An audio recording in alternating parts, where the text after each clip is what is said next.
The following podcast contains naughty language and ridiculous situations. Listener discretion is advised. If you are listening to this live, then there is a bit of info I need to drop in your lap. Bear in mind this may not appeal to a great deal of you if you are a true horror fan. As you know, tomorrow is Friday the 13th, and because of this, I feel it is my duty to inform you that next Friday on June 20th, NBC will be broadcasting the 50th anniversary of Jaws, featuring a brand new introduction with Steven Spielberg. Aside from this, there's a new 4K Steelbook coming out June 17th, and a documentary titled Jaws at 50, the definitive inside story that will be broadcast on the National Geographic Channel July 10th, and the Hulu and Disney Plus channel on July 11th. So folks, this is the summer of Jaws. Those beaches will remain open. We need those summer dollars. And welcome to Trick or Treat Radio.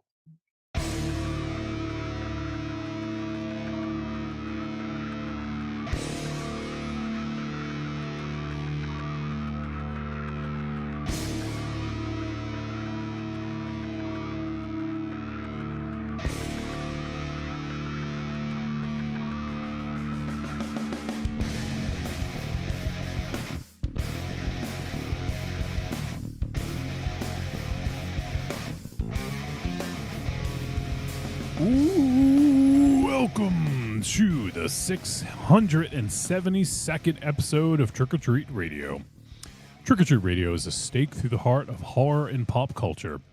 We wade through piranha-infested waters of streaming, VOD, and cult cinema in an attempt to find hidden gems to discuss so you can make informed viewing decisions.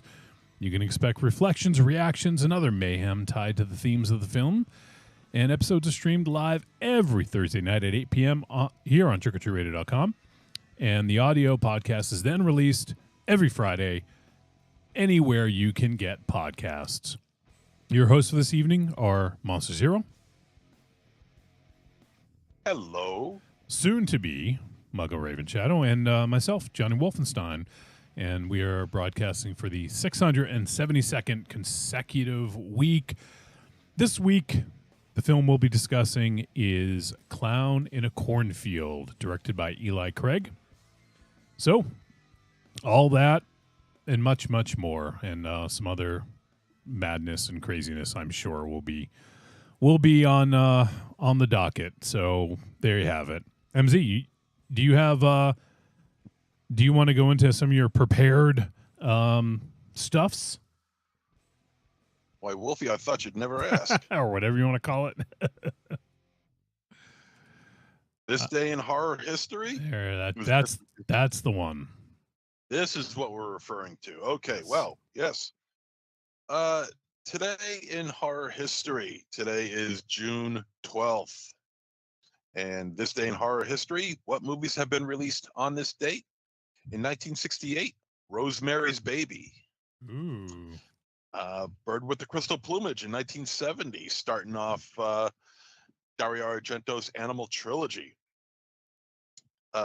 Raiders of the Lost Ark in 1981. Your favorite? Oh, yeah. Well, it's the only one that I've seen, so. That's two Steven Spielberg movies you've mentioned already in the first 5 minutes. Jesus Christ. Well, let's add a little bit to that. Yesterday was the 32nd anniversary of Jurassic Park. So there's that. There you go. Okay, there's 3 films. Okay, there's the trifecta. I It'll won't never bring it up anymore. Yeah, it'll never happen again. No, he doesn't need the publicity anyway.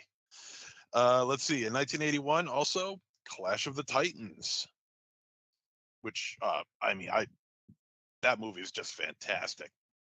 Yeah, Harry Hamlin, Maggie Smith, just a fantastic movie. 1987, Predator. Also in 1987, The Witches of Eastwick. Let's see. Witchcraft 8, Salem's Ghost in 1996. Shit, I didn't even know there was a Witchcraft 8. And very special to me because it is my all-time favorite movie, Battle Royale in 2001. Forest of the Dead in 2007, What Really Frightens You in 2009, and Doghouse in 2009. We got a litany of birthdays on June 12th. Apparently, a lot of their parents were fucking in the month of October. A lot of Halloween parties, I guess. Yeah. So let's start with in 1989, Valentina DeAngelis appeared in Malibu Horror Story and The Midnight Game, Camp Hell, and Bereavement. 1988, Cody Horn starred in Demonic and Occupant. In 1985, Kendra Wilkinson, if you really care, appeared in Sharknado 3, Oh Hell No, Scary Movie 5, and Scary Movie 4. 19 Now this one is important. 1974, Jason Mewes appeared in Halloween, Devil's Tower, Zombie Hamlet, Vampire Apocalypse, Spooky Girls, Creepy Girls' favorite film, Feast, Scream 3, and a whole bunch more. 1964, Paula Marshall appeared in Full Eclipse, Warlock of the Armageddon, and Hellraiser 3, Hell on Earth. 1953, Gary Farmer appeared in Sawtooth, Route 666, Tales from the Crypt, Demon Knight, The Dark Wind, Forever Night TV series, and The Believers. In 1928, Bernie Hamilton appeared in Scream, Blackula Scream, and you got to check out the Blackula films. They are really quite good. Yeah. They are with William Marshall. 1919, Uta Hagen appeared in The Other. And finally, and most notably, probably the most necessary of all that are on this list, in 1918, Samuel Z. Arkoff, producer and co-founder of the American International Pictures, AIP. Some of his films include The Visitor, The Haunting in 1999, The Amityville Horror in 1979, Q, The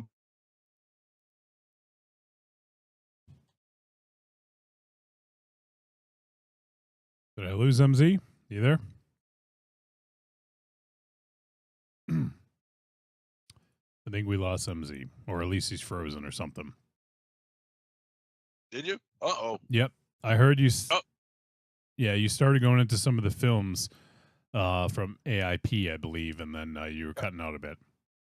Okay. All right. I'll just restart from there. Founder of American International Pictures, AIP. Some of his films include The Visitor, The Haunting from 1999, The Amityville Horror from 1979. Oh, The Visitor. Q. Yeah. Q, The Abominable Dr. Phibes, The Town That Dreaded Sundown, The Pit and the Pendulum, and a shit ton more. I love that movie, a shit ton more. Yeah. So, that ends the list for birthdays on June 12th. I also love The Abominable Dr. Phibes' soda. Oh, wait, that's Dr. Pibb. Sorry. That's Dr. Pibb. Yeah, you almost got it, Wolfie. Oh, man. So, wow. All right. That was a lot. One thing I did want to ask you, you had mentioned Predator in there in yes. This Day in Horror History. And did you see that there was a new Predator movie, animated movie? No. What is it called? Predator Killer of Killers. That's what it is. Yeah, it just hit Hulu, I believe. Yeah, Hulu. Nice. And animated, Hulu, I'd watch it. Directed by Dan Trachtenberg and Joshua Wasung, and features the voice talents of Michael Biehn.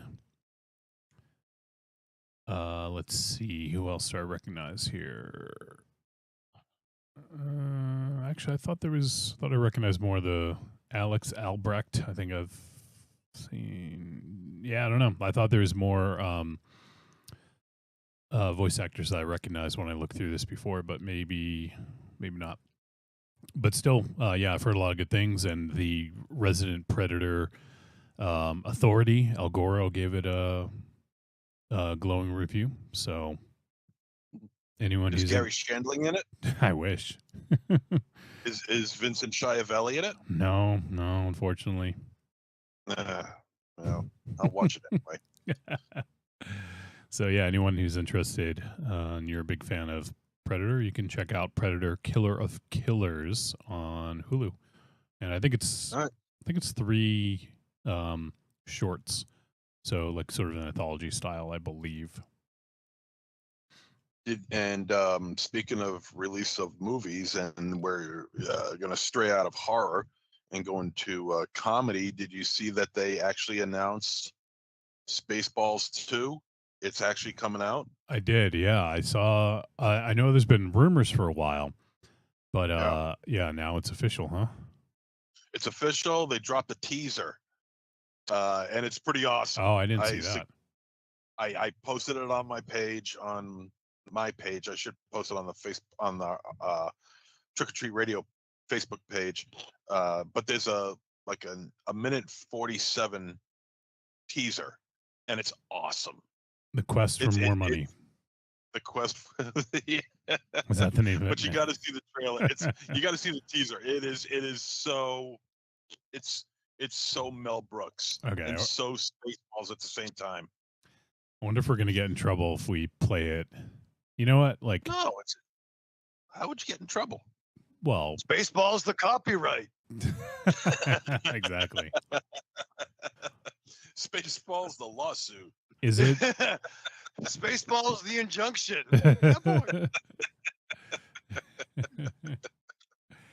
Spaceballs the tariff. Is it the announcement? Spaceballs 2 announcement? It should just do like it's a minute Spaceballs 40. 2. Yeah, that should be it then. Yeah, it's from Amazon Studio, so it must be. Okay. All right, hold on. Let me see if I can get this set up. If I still have the right set up here. So yes, I'll get a little video window. What's up, Raven Shadow? Shades. What's up, boys? Oh shit, Raven Shadow's here. I didn't even realize. Hey, Did sweet not boys. notice.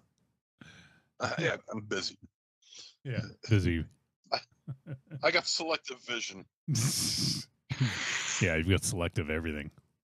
Yeah. Selective conjunctivitis. I don't know what that is, but I've had it. want it. You don't want it. Believe me. Of course you have. Selective conjunctivitis you've had? No, not selective conjunctivitis, just conjunctivitis. The conjunctivitis selected me, okay? So Believe you're me, it's older no than Wolfie fun. and I. Did you ever get rickets? What about Rickets? shingles? No. Yeah, did you get shingles? Yes, I have. Oh Of boy. course. Wow. And let me Oh, boy. confirm to you that shit hurts. That is no joke. Shingle me tivers. Shingle me tivers. Shingle me rickets. MZ's like Shingle me rickets. sicknesses or like Pokemon to MZ? Yeah, he's got to catch them all. That's what he did there. Yeah. Fucking like Pokemon collects viruses like fucking the kids do Pokemon. Kids did the Pokemans. The Do you Pokemon. Do you do the Pokemans? Nah, one time. Pokemans. Yeah, you know it hurts. That hurts. It's not fun. I had it on my legs, and it is not fun at all. Was that back in the 50s? No, not back in the 50s. Because It Wolfie and I hurts, didn't though, have. but- Wolfie and I never had that. Well, you're gonna get it one of these days. Wow. Shit. No, It sounds like a threat. No, it's scientifically true. You will get it. Don't threaten me with rickets, bro. Oh shit. Shingles fucking hurts. Yeah. It hurts. Shingle mingle. That's like growing up chickenpox, right? Grown up. Chicken grown up chicken pox as opposed to the adolescent chicken pox Yeah. that the kids get. Yeah, that's like TVMA chickenpox, isn't that? That's like Pretty much. It hurts though, dude. yeah. I got it during the summertime, and you know how like if you have something cold blowing on you, you know, you're trying to cool down, you know, and it like say like an air conditioner, it stays on one part of your body for an extended period of time, and it feels like it's starting to burn, and you got to get it out of there and just like move around a little bit or whatever. Mm-hmm. Okay. That's what it felt like at first to me. I thought maybe, you know, my leg was sticking out of the bed, and I'm like, you know, it was starting to feel a little uncomfortable. Next thing you know, I'm getting all these little sores on my upper thigh, and oh my god, it. I thought maybe if I put my leg back in the bed, I'd be okay. Nope, not okay. And it I had that for stuck around for about a couple of months. Ugh. What? And yeah, yeah, and that's with treatment. It's no What? fun. All right, teaser time. That's a lot to unpack there. I feel okay. I don't want to. Yeah, he's trying to move on, and Raven Shadow's like, "What?" That you have space shingles? Like that's fucking all right. All right. Well, I'm glad it worked out for you. Thank Let's see you. what Mel Brooks is up to. All right, one sec. I just have to close a window down so I can do it. But in the chat, we got Angry Townsman hanging out. He says, "Evening, everybody. What's up, Angry?" Thank you. And he says, "If you had chickenpox, you may get shingles." I think I got the vaccine. Well, now you can't get them anymore, but I think I did get that before. Is that like a twofer? Like buy one get one free? Dude, I did all the shots, dude. It was like I was at the bar. No, again. no, I mean- was like, you want this? Sorry, I meant the chickenpox. Like, is that like BOGO? You get chickenpox and you get shingles for free. Yeah, Yeah. yeah. It was about maybe 7 or 8 years ago that I got it. All right. Well, What? you know what? We got Mel Brooks right. announcing Spaceballs 2. So let's check this out. All right. This is a world first funny. for me and Raven Shadow. Thank you. Okay, All right, here we go. keep your eyes on the screen.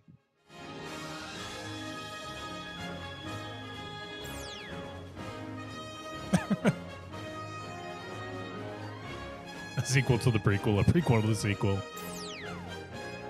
Countless TV spin-offs, a movie spin-off of the TV spin-off, which is both a prequel and a sequel, not to mention 2 Dunes, 7 Jurassic Parks, 2 Avatars, plus 3 upcoming Avatars, making 5 Avatars, 36 MCU movies with 2 different Robert Downey Jr.'s, DCU attempt number 1, DCU attempt number 2, an animated Lion King, a live-action animated Lion King, a live-action animated Lion King prequel, 8 Harry Potter movies, a TV series remaking the same 8 Harry Potter movies, a whole streaming service of Star Trek, 7 Alien movies, 2 of which were also Predator movies, not to be mistaken for the 6 Predator movies that are not also Alien movies, 1 Prometheus, which is kind of an Alien movie, 4 Beatles movies, and Oppenheimer. But in 38 years, there's only ever been 1 Spaceballs.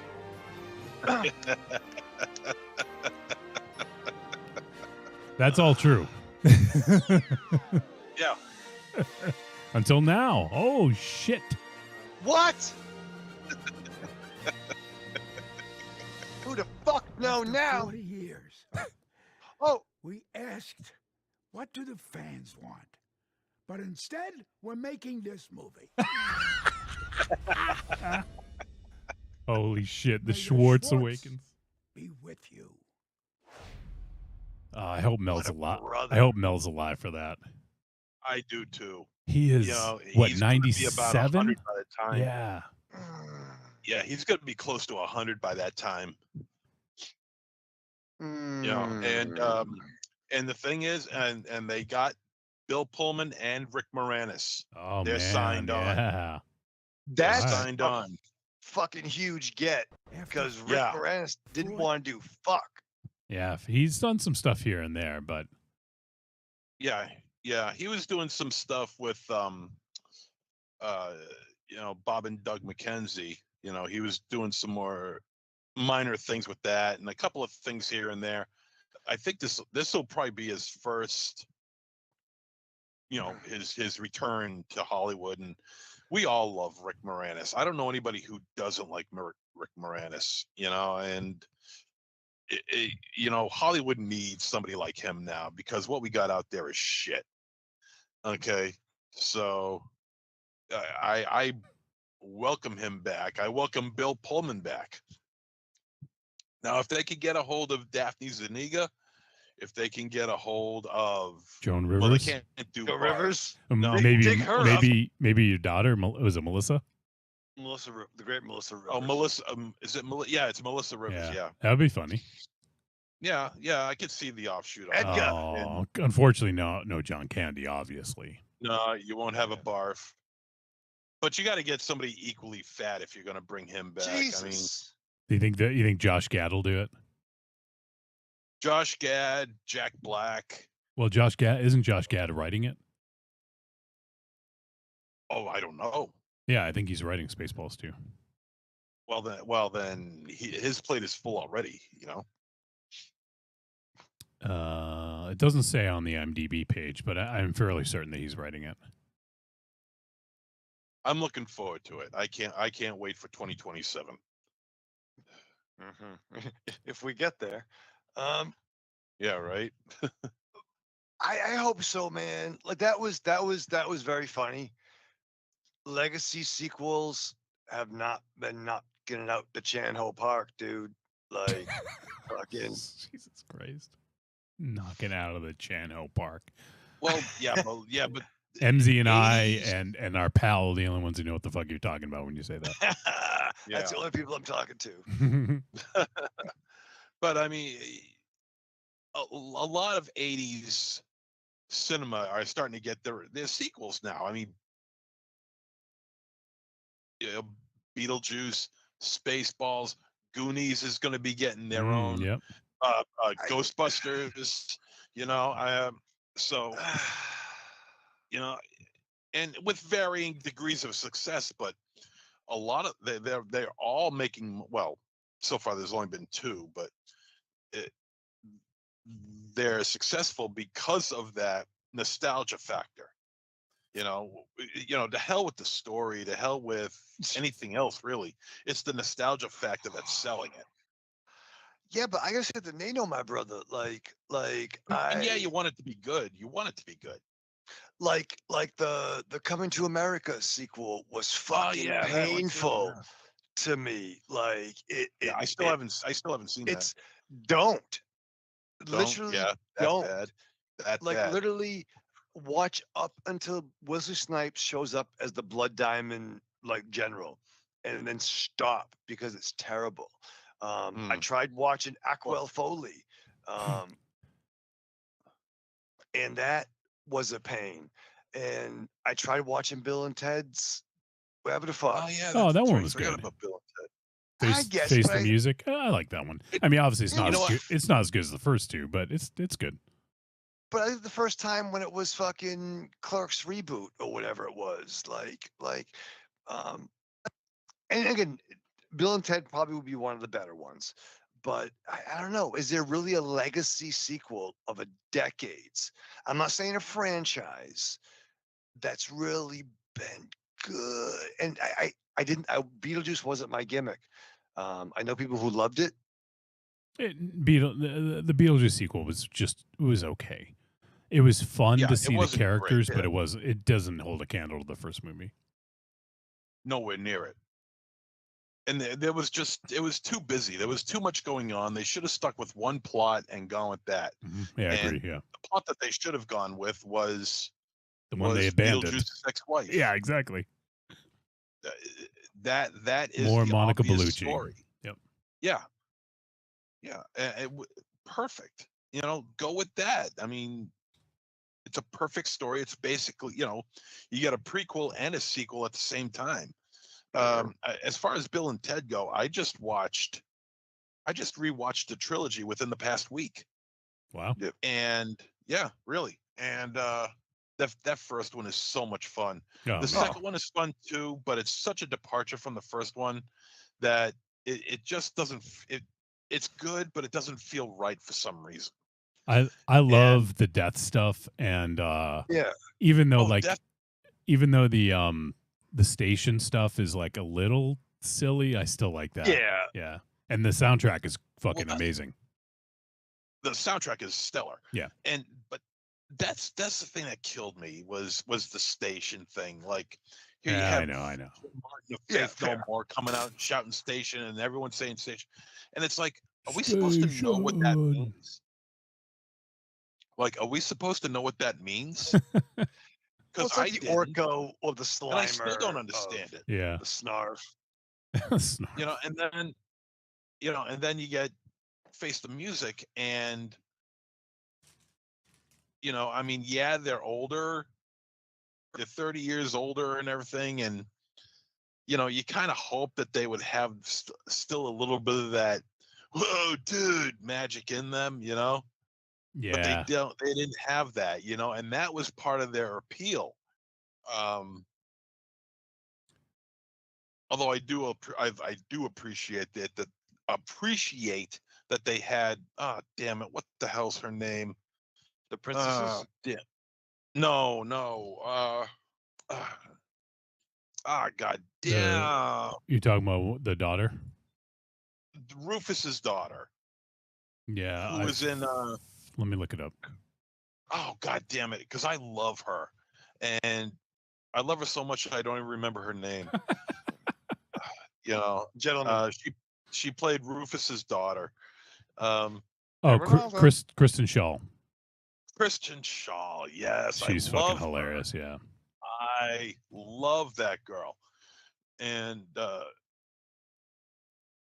and Death was a riot as always. Mm-hmm. He's still able to bring up that broken English accent that he has. Damn right. Damn right. William Sadler. Yeah. Damn right. Yeah. Great William Sadler. He's a hot shit as Death. And Damn right.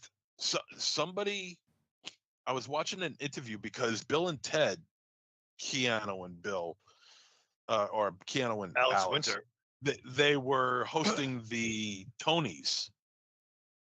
I don't know if you saw that. Yeah, that was the Italian awards. They were hosting the Tonys, and the Antonies. Anthony's. Anthony. The Antonies. Thank you for the 34th Anthony special. Our nomination: Tony Soprano, Tony Shalhoub, and Tony the Tiger. Tony Shalhoub. And the guinea goes to Tony Soprano. I don't think Tony Shalhoub is Italian. That's why he lost, motherfucker. And somebody was interviewing them right there on the red carpet, and they flat out asked, so are we going to see another Bill and Ted movie?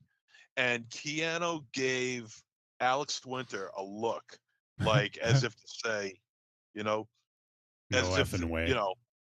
no, as in, yeah, they got something planned, they just can't say anything yet.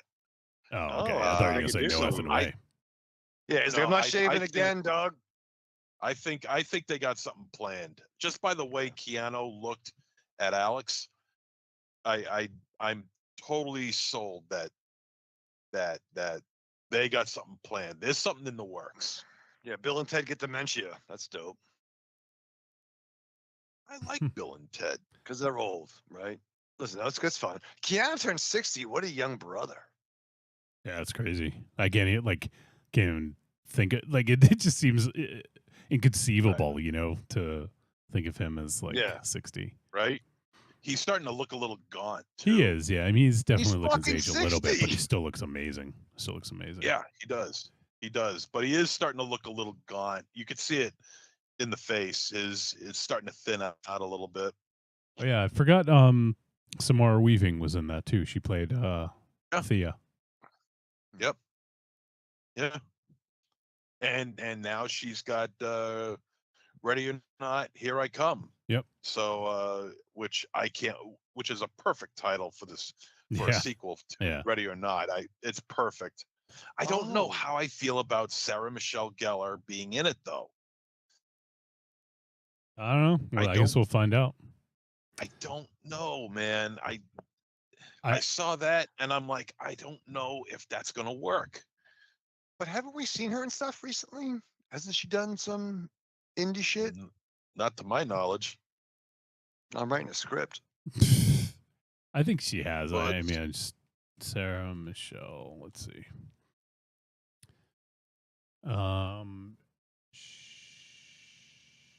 She has done some stuff. Yeah. She was in Dexter: Original Sin. Yeah. TV series called Wolfpack. It must be the story of Kevin Nash and Scott Hall. Call back. No, they had different music. That was like the hip hop. Oh yeah. Wolfpack. No, there was like a howling wolf one Wait, at the beginning. yeah, how'd that go? It going, you know, go, "Arr!" and and then the music goes in. Okay, here it is. That was the Here it- Wolfpack, the click. Like we've told people. Oh, God, fucking ads. that with the Yeah, kid? I think it was. I think initially. Yeah, I think so. Here it is. Doon, doon. Yeah, MZ's right. Doon, doon, doon. That's right. Sounds like Rocky.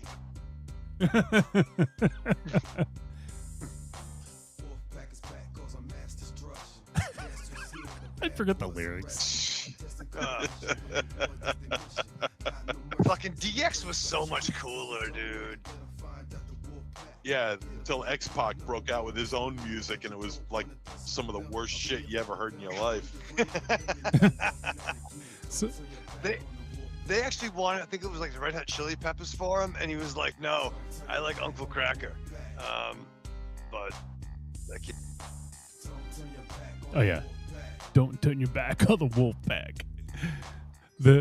Someone on there's a comment that says listening to this in the gym. These sets are for you, Scott Hall.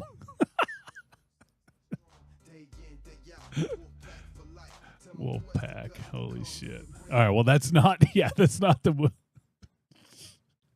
It's not what the show's about. It's a drama TV series, I think. Anyways, what else we got? Yeah, she's been she was in Clerks 3. She had like a bit part. I forget about that. And she also did the voice of Tila from Masters of the Universe Revelation. So there you go. And I don't hear you guys. Hold on.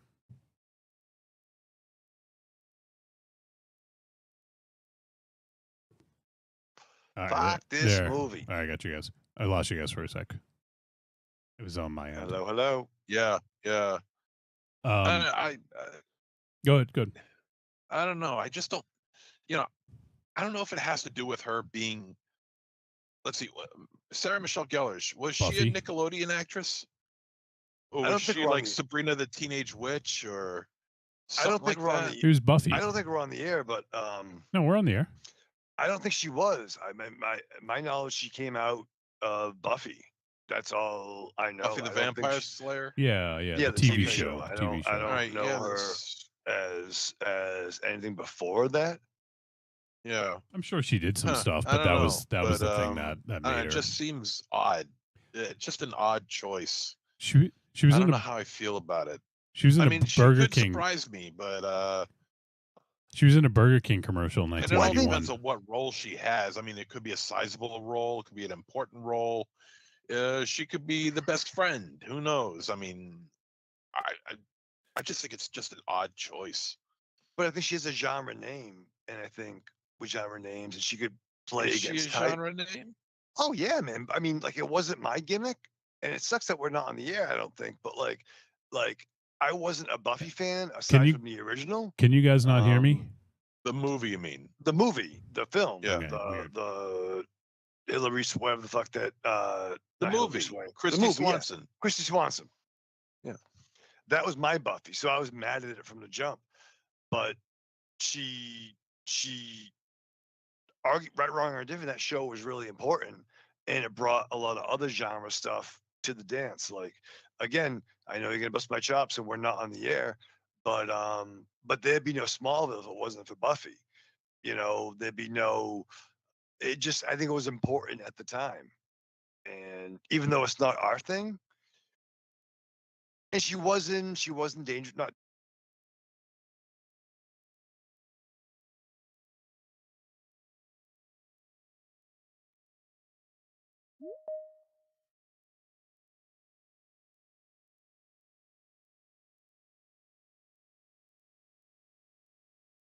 Any of them, I mean, she was they in the. fully got by me.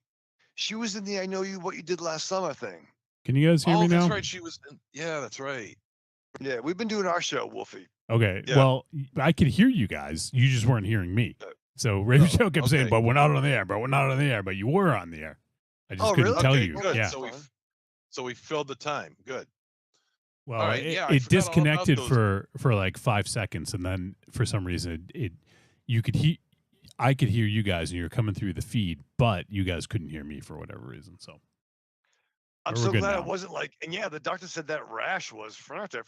You know, like I'm so or glad talking it shit wasn't about our anything. listeners or something. You know, you could have done Yeah, that. or like goddamn Wolfie's a fucking prick. I was trying to tell you guys that the first thing Sarah Michelle Gellar was in was a Burger King commercial in 1981. Jesus Christ. Everybody knows that. She was holy shit. Wait, she was in 3 Burger King commercials. Yeah, a fucking trilogy. Wow. Trilogy. Let me look this Yeah. up. Yeah, it was the Whopper was the first one.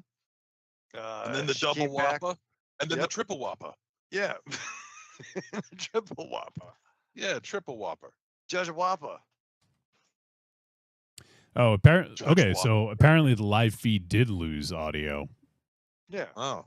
I don't know why, because it was Well, it was coming really through. funny. It was coming through on my end, but it looks like it's back. So, all right, I'm gonna look for a Burger King commercial. Sarah Michelle, I want Burger King right now. I would Triple get a big HBK. double cheese.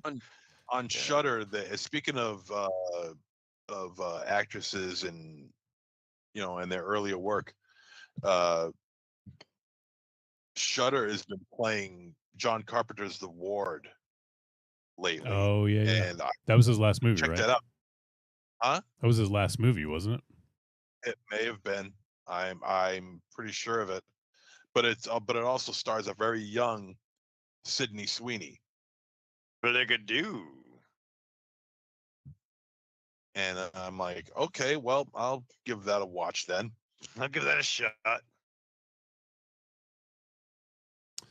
And I don't think she's selling any of her bath water to supply or You got soap. you got to No, but- explain that if people don't know, because otherwise that's Everyone fucking Yeah, knows. Sweeney- Everyone fucking knows. Yeah. Well, you've heard of the vagina scented candles. Now you're getting Sydney Sweeney bathwater candles or some selling- shit. selling. No, it's from Squatch. Wait, what? It's from Squatch soap, and she's infusing her bath water into this soap from a company called Squatch. I've used Squatch before, and it's Yeah, not I've seen what? I've seen it. Yeah. What are you going off What? for, Raven Shadow? What? Did you use our code, our link? No. I Thank don't you. have a deal with Squatch. No, but can't we use our link? Doesn't cost you anything, but it helps keep the lights on. That part. Well, if they're on Amazon, maybe. Are they on Amazon? So you Don't got know, go Sydney look. Sweeney selling her own bath water and in soap, which is the most ridiculous thing next to vagina scented candles I've ever heard in my life. And I agree 100%. How much is the soap? Look it up. Yeah. I just don't know because maybe like someone in the back is curious. Oh, right. Yeah, someone in the back. Yeah, some Raven back. Shadow, are you the person in the back? No, but I want to beat him up. Yeah, why are you Why- buying Sydney Sweeney soap? I was like, why are you so fat? Why are you buying vagina candles?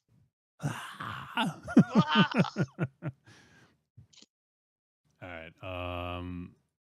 Let me see here. Let me get this video. We'll watch, just because we're talking about, we'll watch Sarah Michelle Gellar in a fucking Burger King commercial. I Watch hope it's this. like I hope it's like timed in with an event like Batman Forever or something. What, the I would Swatch like- soap? No, I hope it like ties in like maybe like like a gimmick like toy line or something. Oh, while I'm waiting for this to get ready, let me read the chat. We have our pal Roman Anthony's hanging out. What's up, Roman? Oh shit! He Hey, says, I like your sister.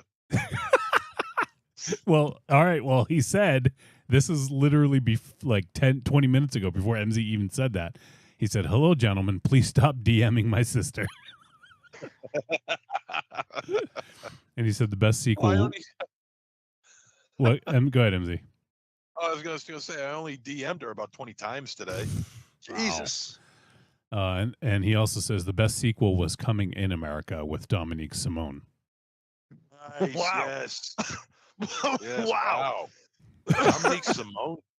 Dominique Simone reference. My God, dude. All right. How do you spell Dominique Simone? Use your imagination. Well, yeah, you got it. With 2 Q's. And Angry Townsend says Sarah Michelle Gellar was in Soaps before Buffy. And callback to the Sydney Sweeney gimmick. Yep. Oh, And Roman Anthony her bath says, infused water. he says, type in code MZBath20 for 20% off your first Squatch purchase. All right, let's check out this fucking commercial. All right. Do you rent or own your own bath? Sure you do. Check us. All right, here. And now, a stupendous, gigantic, colossal deal from Burger King. I just found out right now. Oh, whoa, a regular whoa. hamburger is only Whoa. 39 cents at Burger King. Only 39 cents for a burger. I wonder why. It's now Christmas. Is that my birthday? I know what That's it is. It's unbelievable. For a limited time only at Burger King, get a regular burger for just 39 cents.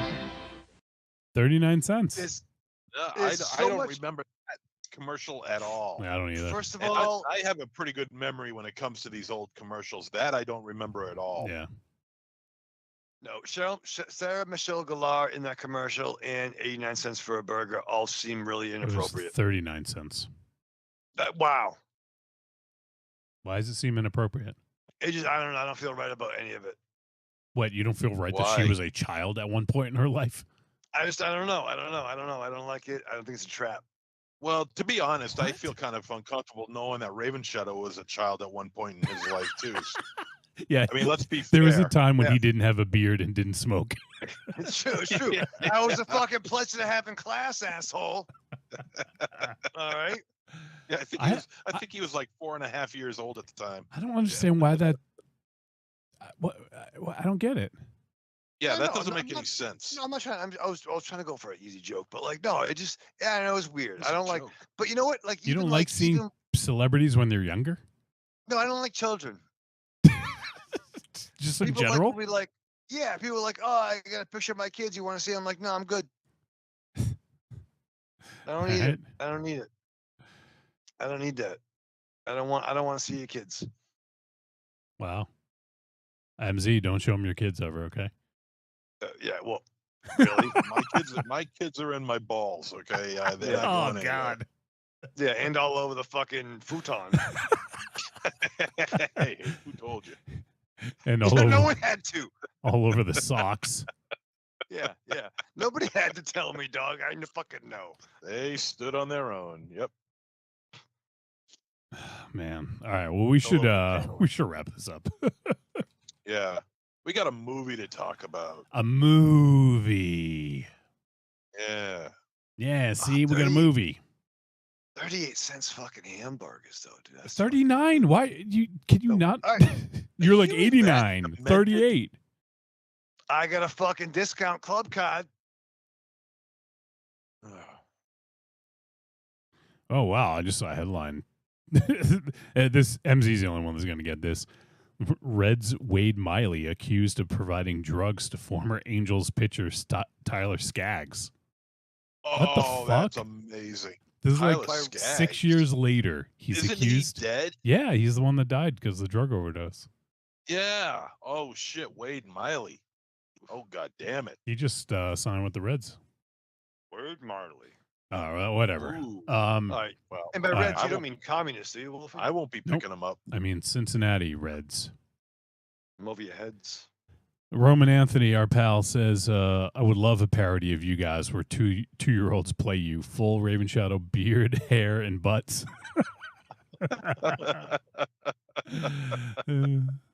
Is someone going to put a cigarette butt in a 2-year-old's mouth? Not anymore. Not anymore. It sounds like ever since I was a kid, they haven't done that. He'll have a Yeah, pack yeah, of have a pack of smoke sticking out of his diaper. Yeah. Back in '85, that was called showbiz, motherfucker. All right, so let's wrap this up, and we're going to head to a quick break, and then we'll come back. We're going to talk about Clown in the Cornfield. So Yeah. before we do that, though, let you guys know how you can support the show. There's a couple of ways, or a few ways, rather. First is Patreon, patreon.com/trickortreatradio. You can head on over there, and you can join for as little as $2 a month. And we just released our new Patreon exclusive, Killer Food. We talk about movies that include killer food. Leave it to your imagination. Tune into the episode to find out more. And so we dropped that. $2 a month will get you in the door. And there's also, let's see, a couple other things for what I did for people who sign up for the free Patreon. So you don't have to pay. You as a free supporter, you get to sort of see all of our posts that we put. You don't get to see the exclusive content. However, I just did a thing where you can give free supporters kind of a glimpse. Like you can share 5 posts that are paid for Patreon supporters, and you can let the free supporters watch or listen. So I designated 5 episodes from our exclusive podcast for free supporters to take a look. And so if you go ahead and sign up for free, if you're a little on the fence about whether or not you want to pay monthly, you can go ahead and sign up free. And now you should have access to a few episodes, and you can kind of get an idea of what's going on, what you're getting into, and goes from there. You can also get into the higher tiers, get your own Patreon takeover, and give it a look. We'd appreciate it. Any and all support is appreciated. All right, so there's that. And then also on trickortreatradio.com, scroll down on the front page, click on the Amazon logo. It's going to bring you right to Amazon. It's going to input our affiliate link. You can look for Squatch Soaps and use code MZBATH20.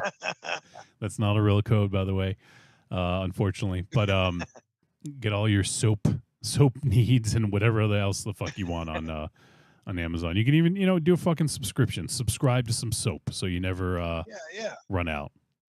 You can really you can succumb to your lather curiosities. That's right. Get yourself a subscription. Oh shit! Who the fuck know now? Wait, that was a lot that happened. Succumb to your what? What I said? Yeah.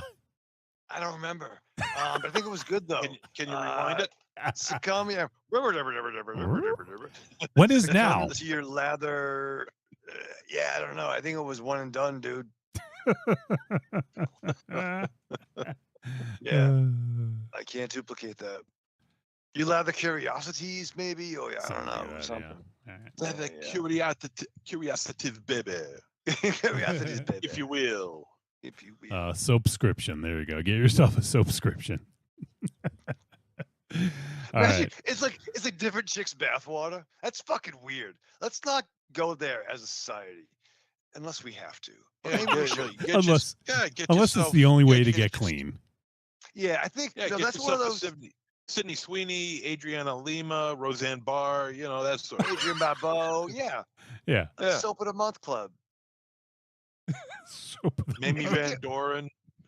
Yeah, it could get weird, and it's one of those like Jeff Goldblum, like just because you could doesn't mean you should type things. Yeah, like, let's not do that.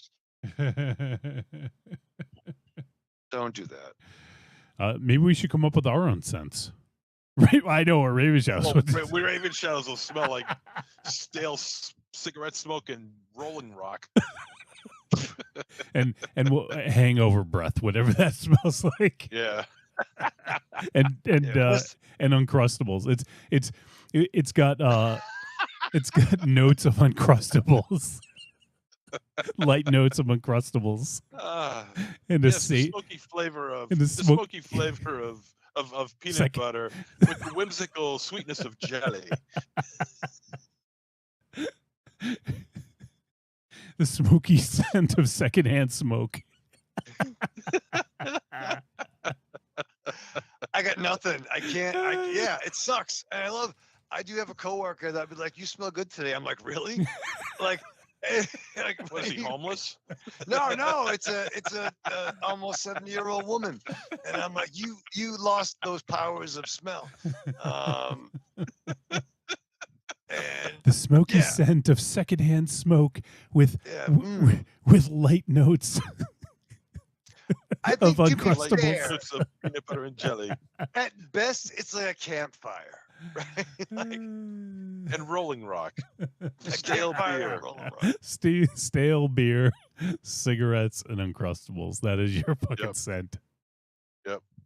Perhaps I'm sending the wrong message. What would MZ's be?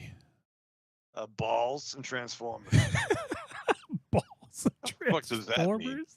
What do those smell like? Well, I don't know, but MZ, tell us.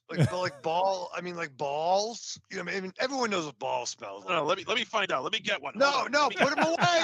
Uh, No, a cross between. He's still fucking. He doesn't. Even, is he have his headset on? yeah. It'll be like old balls. I got my headset on. It'd be like old balls and like plastic packaging. You know when you like pop the airlock of like a fucking, a Hasbro figure. Yeah. It's Yeah. it smells like Chemicals almost. Yeah. What Here's does one right here. What does it smell like, MZ? Who's that? Well, Thundercracker? This isn't Thundercracker. This is Power Glide. I'm gonna smell Power Glide. Oh, Power Glide. That's Power Glide. that rhymes with day. No, I don't. No, I don't. Hold on. Let me smell his ass. No, no smell. Let me smell his ass, he says. Out of context. And if you're not watching the video, this is hilarious. But this is Power Glide, and he does not smell. He has no scent. Wait, I got it. MZ, his scent, we'd have to go with this. It would be shellfish, peanut butter, and chicken.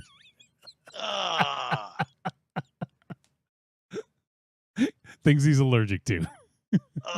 Although he's not allergic to chicken anymore, I guess, but It'd be like fucking shellfish, peanut butter, and caterpillars. and spider bites. Spider bites. No, it would also And smell like old COVID. VHS Yeah, tapes. yeah. Old, Like What does COVID COVID has a smells scent. like? and it's Monster Zero.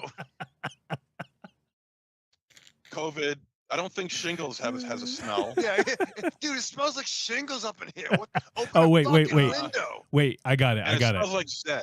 It smells like Zed. I got it. Yeah, it smells like Police Academy too. The musk of a ferret. What the Because fuck was that? the musk of a ferret? Oh, okay. Because I mean, I know you don't have went ferrets now, but you had ferrets for like most of the time that I've known you. So every time I'd see you, smell like ferrets. I think like gym class and a cage of a rodent. Wait, double sweatpants and ferrets. Double sweatpants. Sweaty sweatpants. I'll go with that. I'll go with that. I'll go with that. And I know what they should smell like. Smelling salts for when I passed out. Yeah, you smell it and you smell it and it just makes you come to. You're like, ah. Yeah. It keeps you awake. It doesn't really. We lose him again? Wolfie's candles smell like. Yeah, what do mine smell like? Yeah, so It would be like so tofu avocados. and celery sticks. Yeah. Celery sticks. Yeah, it Yeah. smells like fucking avocado and fucking monocles. What do monocles smell like? Yeah, it smells like fucking celery, righteousness, and avocados. and the A-list, whatever that smells like. Yeah. Oh man. No, All it's right. good. You're really healthy. That's good for you. Proud of you. Oh, and Roman Anthony, our pal, says infused with nicotine and X-Pac musk. Talking about Raven Yeah. Shadows. I'm sending the wrong message. I think you're sending the right message. You're sending the I think you're sending it's the only message. oh, our boy Frank Rambo's hanging out on YouTube. What's up, Frank? Oh, He says Hey. he says sup. When the glasses go on, you know it's getting serious. that's what I'm talking about, baby. That's true. That's Yep. true. MZ put his glass. Was that when MZ put his glasses on? I think. Oh, shit. Yeah, All it right. must be. All right, let's I'm fucking- we already started wrapping this up. We did the Amazon shit. So click the Amazon logo on trickortreatradio.com and use our link. We get a little cut of everything. Also, trickortreatradio.com, we have the greatest hits of Trick or Treat Radio. And it is 3 volumes, and you can find the best, the worst, and everything in between from the early years of the podcast. So give that a look and consider supporting. All right, Raven Shadow. So you are going to lead us into break. What not Raven Shadow will lead us not into temptation, but into break. It's been hard times, Daddy-O. Ravenshaw's been alone with his internet connection and thoughts, and that's not good That's for anybody. dangerous. It's not been good. And I know people are struggling globally and emotionally. And big ups, outreach to some friends on the West Coast. Mad love to everybody out there and those fighting their own more personal battles. So, big ups from the lowdown and keep fighting. So you better believe when I'm getting ready to watch a cute little, clown picture, like I guess I got a new script for lorazepam, so I strapped on. You go through your week with the same old routine. What you really want is some blood and thunder in your life. Well, friend, you found it. The Cromcast is an adventurous journey through the history of two-fisted pulp stories With your host, John, Josh, and Luke. we have action. horror. An adventure, all through the lens of pulp luminary Robert E. Howard. Don't just stay in your ordinary life. Find your pulp life at thecromcast.blogspot.com. The Cromcast, The Cromcast. The Cromcast. a podcast for the barbarian at heart.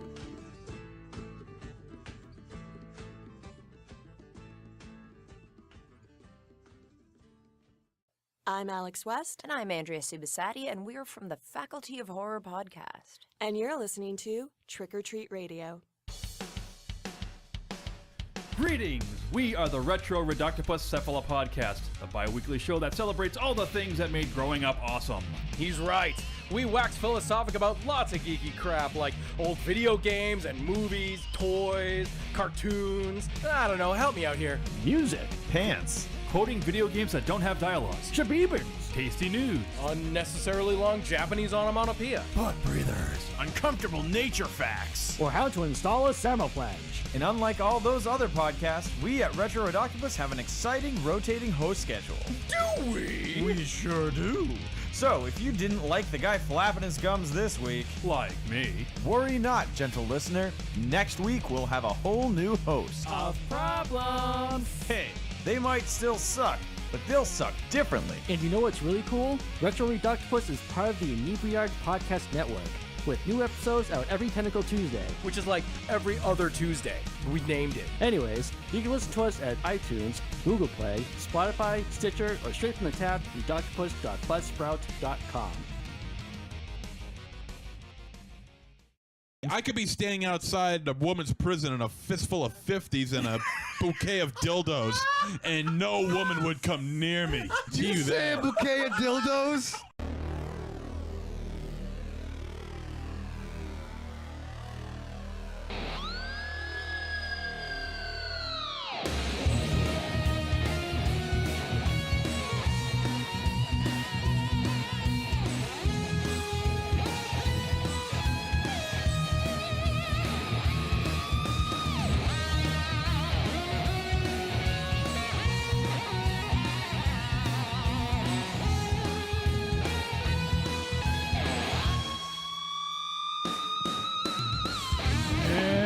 And we are back on Trick or Treat Radio. Yeah.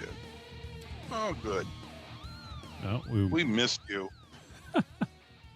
We missed you. You missed Oh, and me? before you start, Wolfie, Yes. I'm just going to make this really quick. Okay. You and I are having a birthday. That's right. We are. In You a and couple, I, a couple this days. weekend. This weekend. Yep. Mine's on the 14th. Wolfie, yours is on the 15th. And so the next time you see us, we'll be a whole year older. Oh, shit. Yes, an entire year. We'll have aged 1 year. Now, what are you going to be, Wolfie? 49? Yes.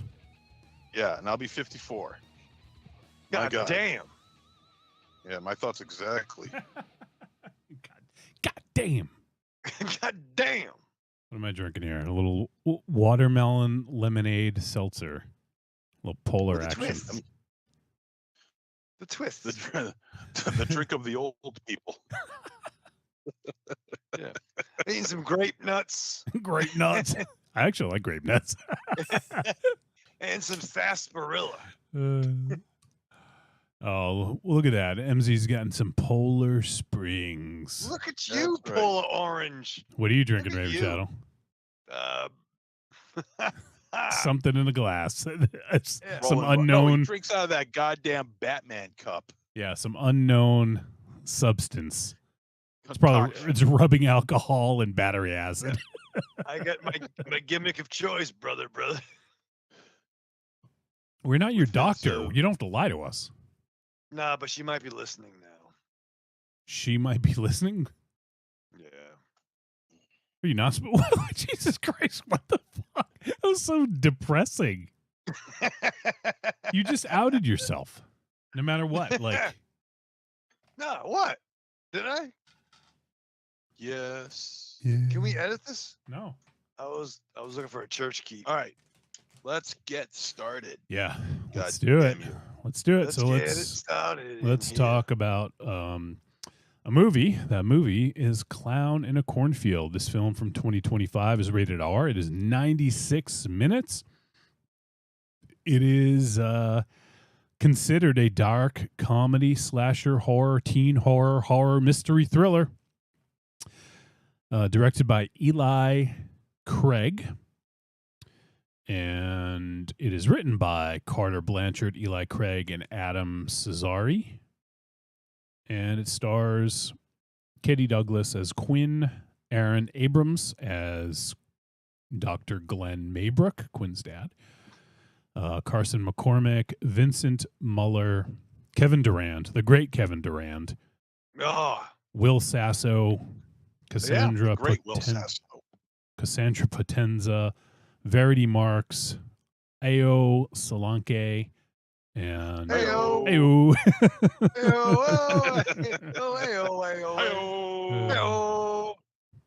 All right. And the synopsis: a fading Midwestern town in which Friendo the Clown, a symbol of bygone success, reemerges as a terrifying scourge. Are you scared? You scared by the scourge? All right, so let's actually first Eli Craig. We'll talk a little bit about the man.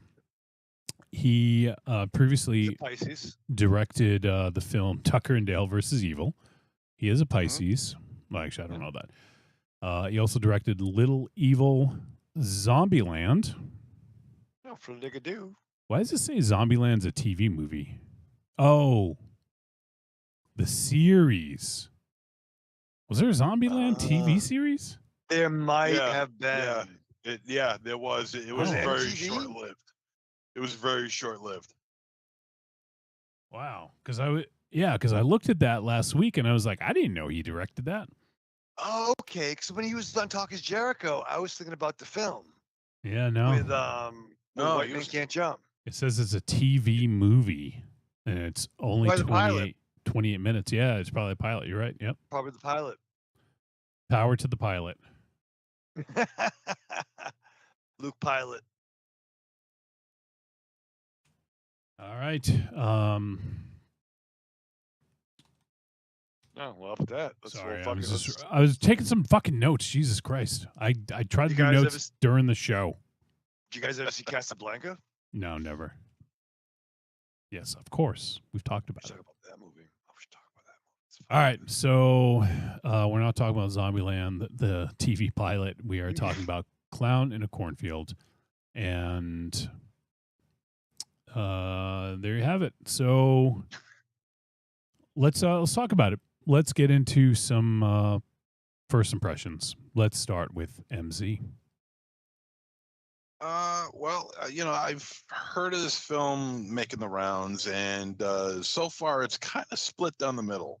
So, I was a little trepidatious about this. Of course, I stay away from any spoilers. I stay away from any trailers or teasers that may pop up. But I want to know what people thought of it, and when it comes to things like that, I basically read the last paragraph, that pretty much summarizes what they were saying, but it doesn't His really wife give killed anything him. away. Yeah. And upon watching this, I was actually pleasantly surprised with this.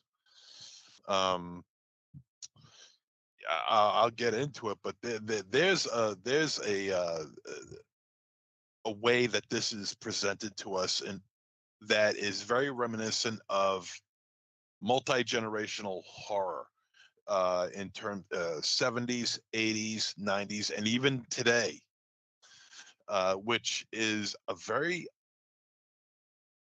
ambitious thing to do. You don't think of trying to cover it all in one film, and yet these people were somehow able to do it. Now, I'm not saying this movie is perfect, far from it, but this one actually caught me way off guard in ways that I wasn't expecting. I'll be honest. I never saw this coming, and I'm looking forward to talking about it. All right. How about you, Raven Shadow? First impression. So I mean, I was aware of this before it was announced that we were going to do it, because truly, like at least to my knowledge, MZ and I don't know what we're going to do, and sometimes maybe even Wolfie, until That's true. we're at the end of the show. So I had heard this director being on Talk is Jericho, the podcast by the the wrestling superstar, and despite having some struggles with some real life stuff overall, again, this my fandom has some struggles, but I still listen to Talk is Jericho as of now. And I figured I probably would watch this movie. I'm sure it would come across my desk, but I didn't think we were going to discuss it on the show. So I had a little bit of a backstory, and I was excited to check it out. Despite, I gotta be honest, like, I don't give a fuck about clowns. Like, remember that mid 90s, early 2000s thing where you talk to a girl at a party and it's like, I hate clowns. Like, everyone was afraid of fucking clowns. I'm not afraid of them. I just think they're fucking stupid. I didn't give a rat's about Bozo. Here's my fucking clown Mount Rushmore. The fucking Joker. Respect. I still feel the Crow, Eric Draven, was more of a mime than a clown, but he had makeup. I'm not the biggest fan of Art. He should be Art the Mime, but he made a lot of business and made a franchise. And I don't know, clown to be named later. But overall, I think clowns are dumb. The art of clown I can respect, but I don't give a fuck. I think they're just stupid. That's your first impression. No, but what's the difference between? I hate to prolong this because I know what road we're going down. But what's the difference between a guy dressed up in clown makeup and a guy dressed up in crow makeup? It's a weird fucking line. I'm not gonna lie to you. Maybe Shakes the Clown. I don't know. I like when Bozo came on, it meant go outside and play. When I was a kid, I don't know. I didn't like balloon animals as much as the next guy, but yeah, but you love the fucking Joker. Yeah, he's a bad. Yeah, once again, that's because he's a fucking nut. He's the crown. Without- He's the clown prince of crime. He is a clown prince of Prime. Clown prince of Amazon Prime. He's the clown prince of Optimus Prime. Let's blow your mind for that franchise. But yeah, I don't know, man. Like, I don't know. Like, you know what scares me? Well, put it on the news on Saturday night from last week. So yeah, guys in their cute little fucking flat shoes and their little cute little noses and your little crusty the gimmick. Okay, that's I think cute. you're afraid of clowns. I'm not afraid of clowns. I'm I afraid think of you are. bills. No, I think and you I'm are. afraid of fucking. I know. I'll fucking. Who invited these clowns? What was that movie? Oh, that was fucking. Was that Real Men with Jim Belushi? I love when he has a and, dialogue with himself. Yeah, right. Was that the movie with Jim Belushi and John Ritter? Like, He's who the are only these one who'll give clowns? him an answer he can understand. Yeah. No, Ramon in the back. All right. Well, I don't know. Whatever the fuck. You know what? I like. Did you say Ramon in the back? Yeah. Who's Ramon? Appetizer. What's his name? The person in the chat? Yeah. Frank Rambo? No, was it somebody Ramon? No. And this should be. See, this is why I was afraid to say anything. Wait, our pal Roman Anthony? Hey, yeah. So That's why are not you fucking- Ramon. Roman. But you're not as confused as I am. Well, that's for sure. You don't think that. You don't think that that's what I meant? No. I didn't make the connection. Roman and Ramon, like I just know that for me they're like no. I mean, I Fine, could see where he's going. I could see what he's saying, but it just didn't click. Right. I knew I shouldn't have said anything. I'm sorry, everybody. I should. All right, Roman Anthony says, "I'm going to throw you a parade on Saturday for your birthday, MZ." Oh, thanks. There you go. Thank you. In Boston, he's going to invite his sister. Oh, beautiful, beautiful. Oh, is your birthday Saturday? Yeah. Yes. Saturday the 14th. Yes. Oh shit! It's been That's it's like been 420. the 14th every year. Huh? She has a birthday with another prick. What? What? 420? The birth date of 420, which is the date that everyone, hey, it smokes a fucking dope. 420 is a birth date of another prick cocksucker. I don't know what's going on. I don't. You know guys don't what know you're this? talking- All right. Google Ugh. Google birth date of 420. I just wanted to review a movie. Now I'm telling you history. Ramon Anthony knows this. Well, then talk to Ramon Anthony.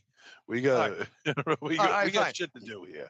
All right, yeah. So I was, you know what? I dug the opening campfire scene when everyone was like kind of smoking butts, probably fucking Indian spirits. That was big in '91. So that was dope. All right, send in the clowns. I'm along for the ride. Who's next, Johnny? Good question. Angry Townsman says Tim Curry is Pennywise. Yep. Was he on Oh, he was your? dope. Thank you. Yeah, you know what? Maybe that is it. That's fair. That's fair. Angry Townsman. All right, so I'll give mine.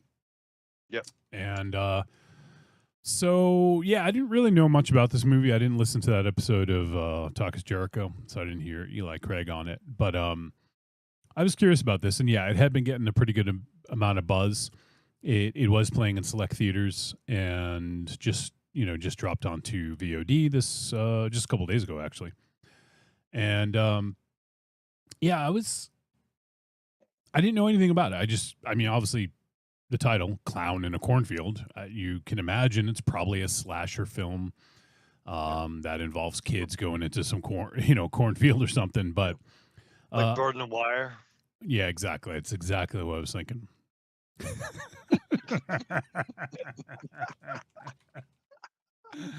Oh man. So no, I wasn't thinking about that at all. But so I'm a little on the fence about what to say about this, because it's very kind of standard, And it reminded me a little bit. Like, I'm not saying that it's like too similar, but I got some Hot Fuzz vibes. Interesting. And to say more, I think would probably give stuff away, so I won't. But the thing is, I liked a lot of the stuff that was going on at the end of the movie, but I feel like it was trying to be a bit of a mystery, and therefore, because of that, they weren't able to explore some of those topics early on. And I feel like it suffered a bit because of that. And it felt just a little bit too standard to me, you know, like there wasn't a lot going on. I thought the characters were likable. You know, I liked Quinn. I thought she was a good character, and her dad. You know, clearly there's some you know, a dynamic going on there where the mom had recently passed away and the dad wasn't really dealing with that well. So, you know, kind of, once again, kind of standard setup. They go to a town. Town has a history. We saw in the intro there in the opening scene that there was a killer clown years ago. And so they talk about Founders Day, and, you know, you can kind of, it's like you can kind of piece things together a little bit in your head as to what's going to happen. But there's a little bit of a swerve because we have these kids, these high school kids that Quinn ends up befriending, that create like viral videos, like videos on their YouTube channel of, you know, of this clown like attacking people, you know, and so that's sort of like their gimmick, so to speak, Raven Shadow, of what they do on their YouTube. Right, like almost like a reverse Scooby Gang, where instead of hunting for the mysteries, they're the ones who are formulating the work. Mm-hmm. You know? Yeah, that's fair. You know what I'm saying? So, yeah, I mean, the kids weren't very likable, and I feel like that was kind of on purpose. Sure. Because in a way, the film is a bit of a mystery where you're trying to kind of figure out who the killer is, so to speak, you know? But I think that gimmick kind of limited this movie. And I feel like it might have been a little bit stronger if they didn't go with the whole mystery angle. Because ultimately, it didn't really need to. It didn't need to. And when there was a reveal, I was like, of course. Like, I saw it coming a mile away, you know? At least once, I won't say too much, but when the Cornfield at the party, at like the after Founders Day party, there is something that happened there that, you know, when you see one of, like, the clown gets injured and then something else happens, at that point I was like, okay, I totally get what's going on here. Right. And so to me, it wasn't a surprise, and everything kind of added up to that point anyways. Like, it made sense. So I don't know, like, I feel like they tried to create this mystery that really did not pay off. And if anything, it kind of kept you at arm's length from some of the characters, when I think it would have benefited more from allowing you to get closer to them. And that scene you just referenced, Wolfie, was mentioned on that podcast episode. So going into it, I was expecting it. Oh, that sucks. Yeah. Okay. So yeah, so you probably would have known. You probably would have known that even before I did. And it was like, when I saw it, so I'm like, oh, yep, that's what they mentioned. Yeah. Because I think this works better as like I think MZ, I think you mentioned this, like a generational horror. You know, like, I feel like this works better when it is comparing the different generations of people that are in it. And I think that there's a lot that you can say with that. But in this, it's almost like just an epilogue of, like, you know, well, here you go. Like, here's sort of the message. And you have to digest it in like a couple minutes, and then it's over, you know? Yeah. So I guess I mean, the movie's made well. I think it looks really good. There's some really good set pieces that they use. The barn and the cornfield, obviously, really good. And I like that house that Quinn and her dad moved into. So a lot of like good stuff, some good character work with like, Will Sasso and Kevin Durand. But it also felt a little forced at the end when they kind of revealed what they were going for, because it's like that mustache twirling villain who, like a little bit too much of that. And the kills to me were okay. I feel like there was a lot of like brute strength kills with people being like lifted up in the air. Yeah, with on implements like what was it, like the weights and the saw. Well, that one, yeah. But what is the pitchfork? That's what I'm thinking of. Yeah, the pitchfork. So I mean, they were kind of cool looking for sure, but I feel like there wasn't enough variety, and yeah, I don't know. I thought it was okay in terms of a slasher film. Nothing stood out, really big to me about that aspect of it. So I think the coolest part of it was something that they kept in their back pocket until the end, and then when they revealed it, it didn't have enough room to breathe. So that's kind of my take on it. So let's dive in a little bit deeper. What do you guys want to talk about with this one? Well, MZ, talk about anything. let's since I just brought up the violence and the gore, what was your take on it? I thought it was fun. Some of it was inventive. I mean, yeah, I go along with the whole notion that a lot of brute strength was used in this, but I think there's a reason for that. That I think when you see the apex of the film, you can understand why. But I thought the violence in here was pretty good. There is some splashy blood flowing around, and I think the kills were a couple of the kills were pretty gnarly. One of them took me completely by surprise. I wasn't expecting it, but that was the whole idea with this one particular. Can you say kill. which one without giving it away? Chainsaw. Oh, Chainsaw. Okay, yeah. That one, I agree. That one was good. It was really good. I enjoyed that. I mean, you actually see the blood. It's not like they cut away or anything like that. That they're shy with it. They're not shy with the blood either. I mean, it's out there. A couple of the deaths are standard, typical slasher type. A couple of them are rather interesting to look at. And you do see pain and suffering. That's not a quick kill. You do see pain and suffering, which is always nice. So it's always nice to see pain and suffering. Why not? Yeah, I really enjoyed the Tia's segment. Yeah. I'll tell you what I do like though about this film, because it sounds like you guys are on the fence or maybe even underneath it.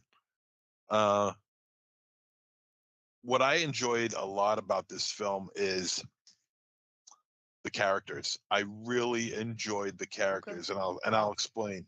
Wow. Believe me, I was surprised too. Believe me, no one was more shocked than I was, because what you have here is a cavalcade of teens who, yeah, they're more interested in likes and clicks and all this other stuff, right. but they don't force it down your throat. Okay, they're just teens being teens, modern teens being modern teens, and teens like clicks. They like likes. That's their milk. They love that shit. And so that's what these guys were all about. But they don't force it down your throat. Yeah, you get to see a little bit of what they shoot as content, but again, they don't shove it down your throat. And the kids, in my opinion, I didn't find them obnoxious at all. Wow. I thought that they were genuine. Shocking. Yeah. I felt that they were Wolfie. genuine. They were genuine Timestamp. because when you first see Quinn go into the into the classroom for the first time, and you see that blonde girl who ends up becoming part of the gang, that blonde girl along with the other girl, and they're looking at Quinn as she passes by them to find a seat in the classroom. I expected, them to be just completely obnoxious and standoffish and annoying and all that other shit that pretty young girls like to do with the new kid in town, you know. And they didn't do that, and I was totally blown away by that. And so there is a lot of withholding of the obnoxious teenage rebellion asshole bullshit artist that you always see in these films nowadays. They're always trying to one up each other with insults and all this other shit and being a smart ass and things like that. Yeah, that's cute, but it gets to be a little overbearing.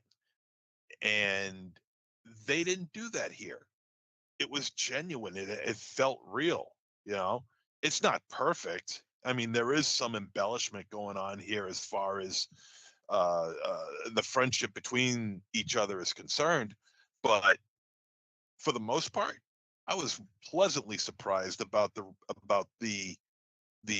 relationship between each character. Not that you have to really get to know these people. You get to know them a little bit, but just enough where you can form an opinion, a legit opinion, because the whole movie is surrounded with these kids. And without these kids, you don't have a movie. So all that dialogue, all those scenes are surrounded with these kids. So you kind of get to know them, and you realize, they're just having a good time. They're just having a good time, chilling out, having a few beers, partying, but they're never obnoxious. And that was that was a huge takeaway from this film. And it made this film so much more pleasant to watch.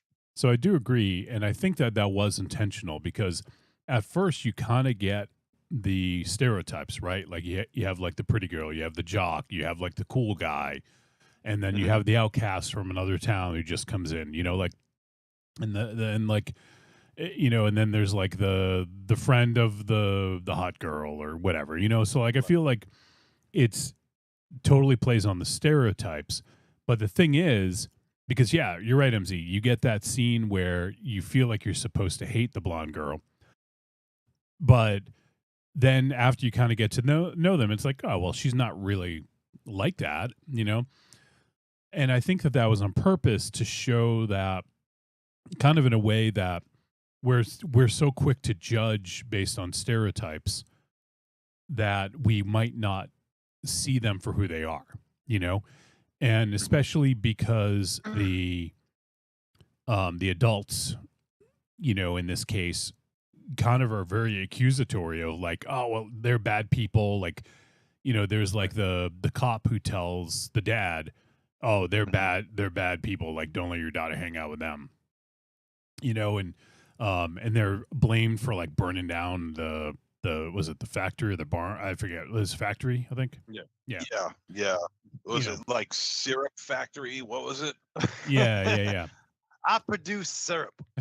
So, the adults are sort of like saying they're bad people, but then as you watch it, you realize that they're not really. Like, these kids are fine. Like, and Cole, who, they're trying to make like the bad boy, and everyone really hates him. Like, and he gets like detention right away and like all this shit. And, so that they set it up so that you're supposed to not like these people. But then when you get to know them, you're like, well, they're not really like these stereotypes at all. And I think that's purposeful, because, and that's why I feel like the end of this movie, the way that they have it set up, makes it so that you can't really engage with these characters fully, because the movie is trying to sell them as these stereotypes, and they're fighting against it the whole movie until the end, when you realize that, you know what, they're kind of not that bad, you know? No, for sure. And that's a question I want to ask Monster Zero, but I want to answer later. Um, I don't want. I'm asking the question now, but I don't want you to answer now. All right. Is like so generational horror. When you said that, my mind went to what's a modern day archetype, right? Like so, for so much for the early slashers, you have like your jock, your promiscuous girl, you had your asshole character, maybe a nerd, you had your virgin, and maybe a kid with like fucking braces either on his teeth or on his fucking legs. Someone was fucked up. This movie had that new. You still had certain the classic archetypes, but it was different. It was more around to the media gimmick, and I didn't. And once again, this movie and past movies weren't the originators of that, but I think this could be a cool movie. And maybe I'm getting ahead of myself, but this also fits in some of that Fisher Price My First Horror, where you might want to show, you know, a 12 or 13-year-old, something that's kind of like, yo, here's a fucking horror thing. Maybe you might get into the old school shit. You know what I'm trying to say? Any thoughts? I think so. Okay. I think so. I mean, I hear what you're But trying to what is- say. I think, and maybe I misunderstand, but by saying, kind of talking about MZ saying generational horror, do you mean like it's like the new generation that will kind of get you into the previous generation? So I guess all right. So I guess my version of that is, how do we find ourselves? Who do we identify with, right? Like, so like, I always tried to identify myself with the guy with the glasses and the long hair, regardless of the color that it was, or the skinny character. Like, but would kids seeing this? And when I say kids, again, I'm not saying 6. I'm saying teenage, like when we were coming up watching shit we probably weren't supposed to. Would this engage newer kids coming up? Would they see themselves in like, maybe I'll put myself in a bad situation because I want to get clicks for a YouTube or a fucking social media thing? That's where I was trying to go with it. Yeah. I mean, I gotcha. I think for me, generational, what that means is that this movie kind of spans multiple generations. It starts in the 90s and then goes to the modern day. And as simple as that. Okay. And also that it kind of talks about the kind of the difference between the generations. So like I'm trying to tiptoe a little bit around the ending, but how this how horror has changed over the years, because at the beginning we got sort of more of a traditional sort of like slasher opening, I think, like the kids are going into the cornfield and the girl takes her Motley Crue shirt off, like right. Yeah, that's straight out of the 80s, man. Yep. Yeah. I mean, but when I'm talking about the generational horror, I mean there's a little something in here from the 70s, something in here from the 80s, something here from the 90s, and so on and so forth. That's what I mean. Like regardless of your level of fandom, you might get something out of this, whether you're 45, 55, or 25. Yeah, You're gonna get exactly. something from it. Exactly. Okay. There's something that everyone can relate to. The 70s style would be when I refer to the 70s, I'm talking about the implements of destruction, your chainsaws, your knives. Yeah, I mean, you could even you may go into pitchforks, I guess. That when you go to the 80s, you're going to, likable Powered. characters. I do like likable characters, and there are a bunch of horror films from the 1980s that have some very likable characters, much like you see here. They're just teens being teens. That, you know, and any kind of smartassery or obnoxiousness is kept to a minimum. Then you got the 90s where things are starting to move a little bit more of a faster pace. But the wit is starting to show up, you know. And in terms of this, I'm talking about the late 90s. The early 90s was kind of like the doldrums of horror, you know. The less said about it, the better. But the late 90s, where Scream broke through, and then you got all these other horror films, slashers that came out, Valentine, and I Know What You Did Last Summer, and Right. all these other The Faculty, I think. They use their wits, you know, The Forsaken. You know, they use sharp-witted humor to generate interest in there. And then you Urban got Legend. today's world. Yeah, Urban Legend. Yeah, that's a good choice. Then you got the modern day, where you have kids looking for clicks and likes and interest on the internet, and going viral, and everything like that. So that's what I mean when I say that it covers that it's generational, that it covers a wide span of decades, and Which it covers is- it very well too, I might add. Well, it's kind of funny, like look at the slashers from the 70s and 80s. Everybody was all the characters were, you know, probably not only older than the parts they were playing, but they were so much older than us, even in going into the 70s and 80s.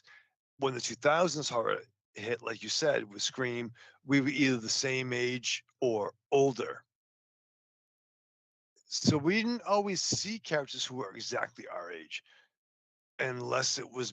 Am I right in that? Like, I mean, you might have a few, like fucking Corey Haim and fucking Silver Bullet, or you know, a few kid characters. But it seemed like we were always looking up to the horror fodder, or looking down on them. Is that a thing too? Wolfie, you want to take that? I don't. Because I don't know what to say about that. Hey, I'm not quite sure.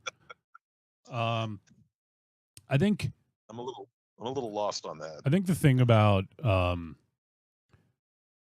this one is, so these kids are just kind of doing what kids nowadays do, at least what I perceive, you know, kids to do. Instead of you know, back in the day, like, I don't know, we'd go play in the playground or whatever, or, you know, or in the backyard wrestling, you know, In your 20s. yeah. In this, you know, these kids are making, you know, viral videos, or trying to make viral videos, and also in a way kind of hyping up the town, right? Like, so it's very sort of a modern take on it. It's very apropos, I think, of what kids do nowadays. And I think the thing I want to I do want to talk about some of the themes, but I just feel like it's just a bit too spoilery if people haven't seen it, you know. Right. But there is sort of an element of different generations, and that's kind of where I'll keep it, is kind of, you know, because it starts in the 90s and then it gets to more modern day. And even like when Quinn is riding to this new town with her dad, she's like, you know, really, we're going to listen to 80s hip hop music all ride, you know, like, Yeah. you know, so it kind of like already is showing the sort of like difference between the generations. And then we also, like, there's also kind of, I mean, to me, it looked like they were portraying some boomers as well, which, you know, boomers are all like, you know, bootstraps, like back in my day, like, you know, we would work, you know, and buy our own house and all this shit. And now You you can down deep. Yeah, and now you can work don't talk 3 about it. jobs and not even be able to come close to buying a house because the inflation is just out of control and the cost of things is just way different. So buying a house in the late 70s, early 80s is way different from buying a house now. And that's the thing, is they don't have that perspective. They don't change with the times. They just remember, well, back in my day, this is what we did. You know, Yeah, a bowl okay, of soup well, was a nickel. well, open your fucking eyes and try to understand what it's like for the kids today, because then you will get a very different opinion of it. And you wouldn't be, saying, just fucking pull yourself up by the bootstraps and get another fucking job. No, I'm already working 3 fucking jobs, you piece of shit, like. Right. So either your credit rating has to be enough to get you a loan for a house, or you have to come up with fucking 3 months of rent, where sometimes the average rent is over fucking $2,000. Yeah. So come up with fucking $6K Yeah. to fucking live somewhere. Yeah. That's dope. You know. So that's sort of the and I kind of like the difference here between the how they kind of compare and contrast some of the generations and talk about that. And it's kind of like one of the messages is sort of like, just pay attention to us, listen to us. Like, right.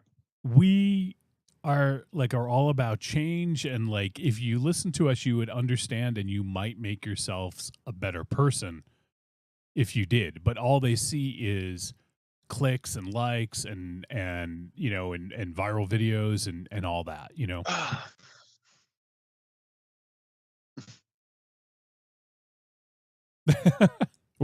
Sorry, were you gonna say something, Rave Shadow?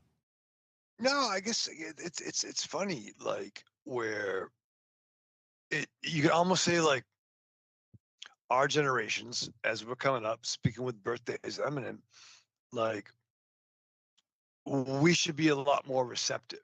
But I think there is some shit, despite our creative endeavors with likes and sharing on internet. Like when I walk by people who are still fucking looking down on their fucking phones when they're fucking walking by, I'm like, what the fuck?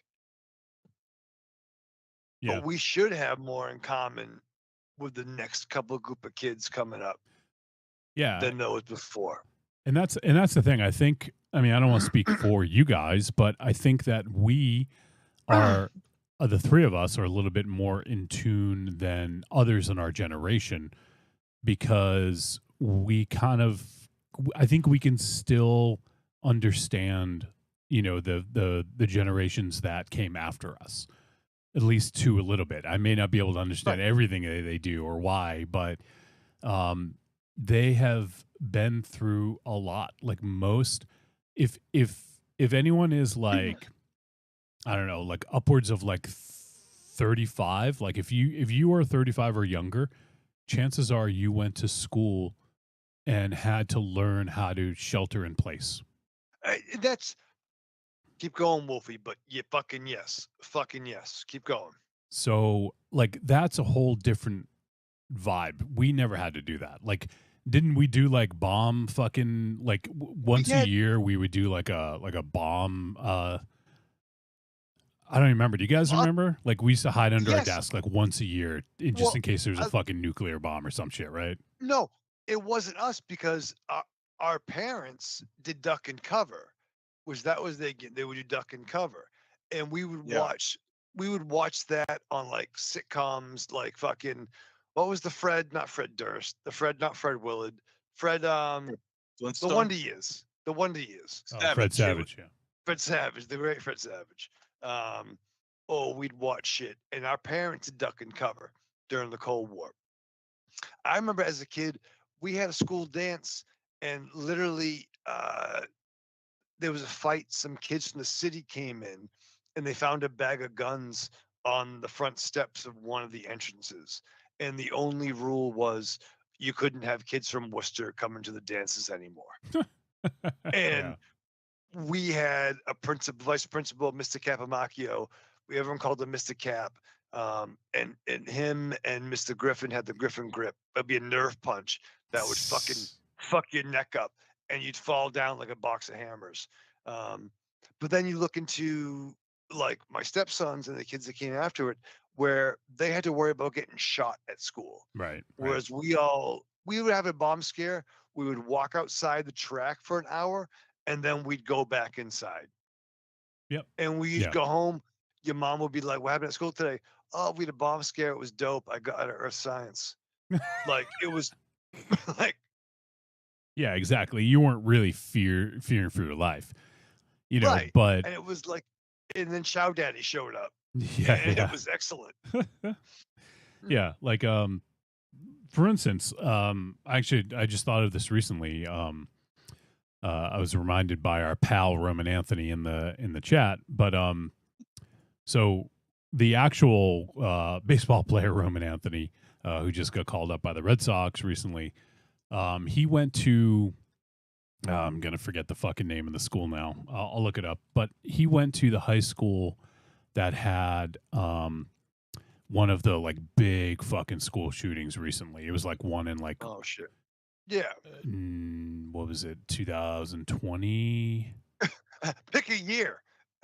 Yeah, I mean legit, but Like, Marjorie Stoneman Douglas High in Parkland, Florida. You guys remember the Parkland shooting, right? oh motherfucker. Yeah, that's where Roman Anthony went to school. I don't know if he was involved in that. I imagine he was, because that only happened a few years ago and he would have been in high school. Right. So yeah, I mean, I was just reminded about that. So, because he seems, I don't want to get too into baseball obviously here, but he's 21 years old, literally just turned 21, and he seems like he's advanced beyond his ages. Like hearing him talk, and he's just super cool and collected, and like it's just like he's not fazed by anything. It's because the dude had to fucking duck and cover from fucking people shooting guns. Legit, Of course, man. he's We not had a going to be kid- fazed by 35,000 people in a fucking like crowd cheering for him. Like In 1987, Jason Enos wore a ninja suit coming to school with full tabby boots and fucking the gloves, and it was okay. Yeah, exactly. Yeah. That was a legit thing. Like, and also too, we also didn't have to worry about are we only gonna fucking graduate to then be drafted into fucking Vietnam? Right. Like, right. probably, our parents, give or take. Or so I'm not saying that Generation X or Degeneration X didn't have its own share of fucking shit. Every but, generation does. Yep. Definitely the molesters were flowing back in the 80s. That was Wow. dope.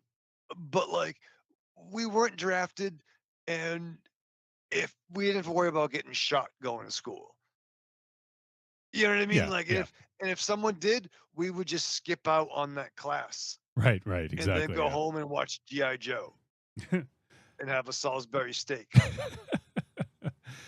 Angry Townsman says bomb drills, nuke drills. We did duck and cover in the 80s. Yep. Yeah, I remember stuff like that. Actually, I remember doing videotapes in case I was caught, like John, like in case I was kidnapped. You'd have to we would do videotapes, be like, "Hi, I'm Michael Raven Shadow. I like comic books. I like making things out of wood, and here's my grandmother's dress in case I was kidnapped." Did you ever do those videos? I think I taped over it to record Super Force, the Ken Olin sci-fi show. Months I was pissed. But also we didn't wear seatbelts. We drank from the fucking water hose. Can we get back to the movie? Oh yeah, We sorry. are, and we are kind of talking about the movie. We're talking about Are we going to seatbelts for Christ's sake? well, just the different generations and what we all sort of were brought up with. But yeah, that's why I'm like, and also like it's kind of portrayed in this a little bit. Like the kids are, they're afraid of what's going on in this, but I feel like it's almost like they're not totally phased because they had to, do fucking like school shooting training, like what to do if one of your schoolmates or just some fucking psychopath comes in here with a fucking AR-15, what do you fucking do? That kind of changes you a little bit when you grow up like that, right? I can imagine. Yeah, I mean, Like, we didn't have it, so You know, we had fucking bullies and assholes and shit, but no one was and you had the me that fucking window field will fight after school, you know, like fucking Buddy Revell and shit. But we weren't worried about someone fucking bringing an AR-15. I remember going over a kid's house and his dad kept his fucking guns on the top shelf of his closet. And the first time I watched Halloween, we also were fucking holding his dad's guns because he was at work. That was 1986. yeah. Awesome. So to kind of just wind this down here, I feel like they frame these kids in a way that you're not supposed to like them because they're stereotypes. Right. Or at least that's how they're introduced. But then when you do get to know them, you're like, yeah, you know what? These kids aren't so bad. And that's kind of the point, right? It's like, right. Because for a while you'd hear, there was someone on this show back in the day who used to bitch about millennials all the time. And I remember kind of trying to take an opposite opinion and be like, you know what? Like, just because someone's a millennial doesn't mean they're a fucking idiot. Like, yeah, they have a different upbringing and stuff like that. But that's, like they grew up in a generation where you have a cell phone in your pocket. You have like the internet and the answers to every fucking question in your pocket. And you also were afraid of dying at school. That changes people, Yeah, like as much as there's times I've hated my job, I was never worried about someone busting caps. And same thing, there were eras where I didn't like fucking school, and I definitely exhausted my fucking attendance policy, just because I didn't want to fucking deal with some fucking prick. I never worried about someone fucking busting caps. Right, exactly. From fucking earth science to fucking English lit. Yeah. And that's a fucking heavy thing. And even being a stepdad to kids who grew up in that world, like, fucking really? Yeah, man. I Really? I can't even imagine because those kids, and they can't really ask for advice because parents didn't deal with that. Their parents didn't have to deal with that. Like, I was waiting for fucking Red Dawn to happen. Like, I would hear helicopters fly by my grandparents' house and look up to see if fucking enemy troops are doing paratroops, let alone going to fucking shitty school and like, dude, we both hate gym, dog. What the fuck? You know what I mean? Like, that's a fucked up shit thing, and I don't think we can relate to that. Right. I don't. So I think we can kind of wind that conversation down, but I feel like there is an opportunity to really compare and contrast some of the generations better than what they did because they were kind of keeping this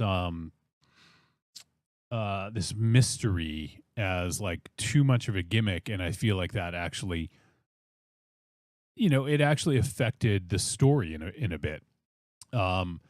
This wasn't I'm not going to compare it to the gimmick kind of like the last voyage of the Demeter. That's like the famous one that I have talked about where the film is really negatively affected by its gimmick. I don't feel that way. I think this was still enjoyable, but I think it could have been more. So I like the way the story is played out. I mean, yeah, the first time that you see the group of kids interacting with an adult in the convenience store, yeah, it kind of it kind of showed its hand a little bit as to the town's opinion of this group of kids. And and really you didn't need much more than that. I mean, yeah, they were going to do that, but you knew right off the bat, in the convenience store that there's something that's just not right. Mm-hmm. Yeah. But it's but also it's kind of reserved a little bit because first of all, it's the beginning of the film. Okay, we really don't know anything about these people just yet, uh, and it could be seen as a red herring of sorts, uh, but I think the way it's played out, I think the way that it's paced, they give you little bits here and there, but not too much to make you think that something's going on about who the killer is, but just enough where you say, no, no, maybe it's not. Yeah, and So they do. I go ahead. I was just gonna say, despite my issues with, I feel like there would have been a more compelling story here. I think they did do a good job of giving you some red herrings along the way. Because you think, oh, maybe it's this kid or this adult or this person or that person. I feel like they do a good job of that, but I still feel that I've seen that before. I've seen like a sleepy town where everyone seems like a suspect, in a killing, and I feel like that's so. Even though they did a good job, I feel like I've just seen that too many times where it just wasn't blazing any new trails, so to speak. Yeah. I mean, it's nothing. There's nothing original here as far as that is concerned. Right. But what I liked is just the likability of the characters Mhm. and how off the beaten path that they are in terms of what we should expect, because we don't get those kind of characters. They're likable characters. These are likable kids. I like them. And I keep going back to the same word. They're not obnoxious, and that's why I can't stand a lot of 90s horror, early 2000 horror. It's just dreadful because it's always about and Wes Craven's my boy, but you know what? I put the blame solely on him with Scream and Yeah, I figured. how everyone's always trying to outsmart, outwit, out bullshit, out wise ass everybody else, and it becomes a pissing contest. And that's boring to me. I don't want a pissing contest. I want a fucking horror movie. And while there is none of that going on, this movie isn't very particularly scary either. It's got a couple of ominous scenes in it, Yeah. like the like there's a scene where there's a part, the big party that's going on outside the barn, and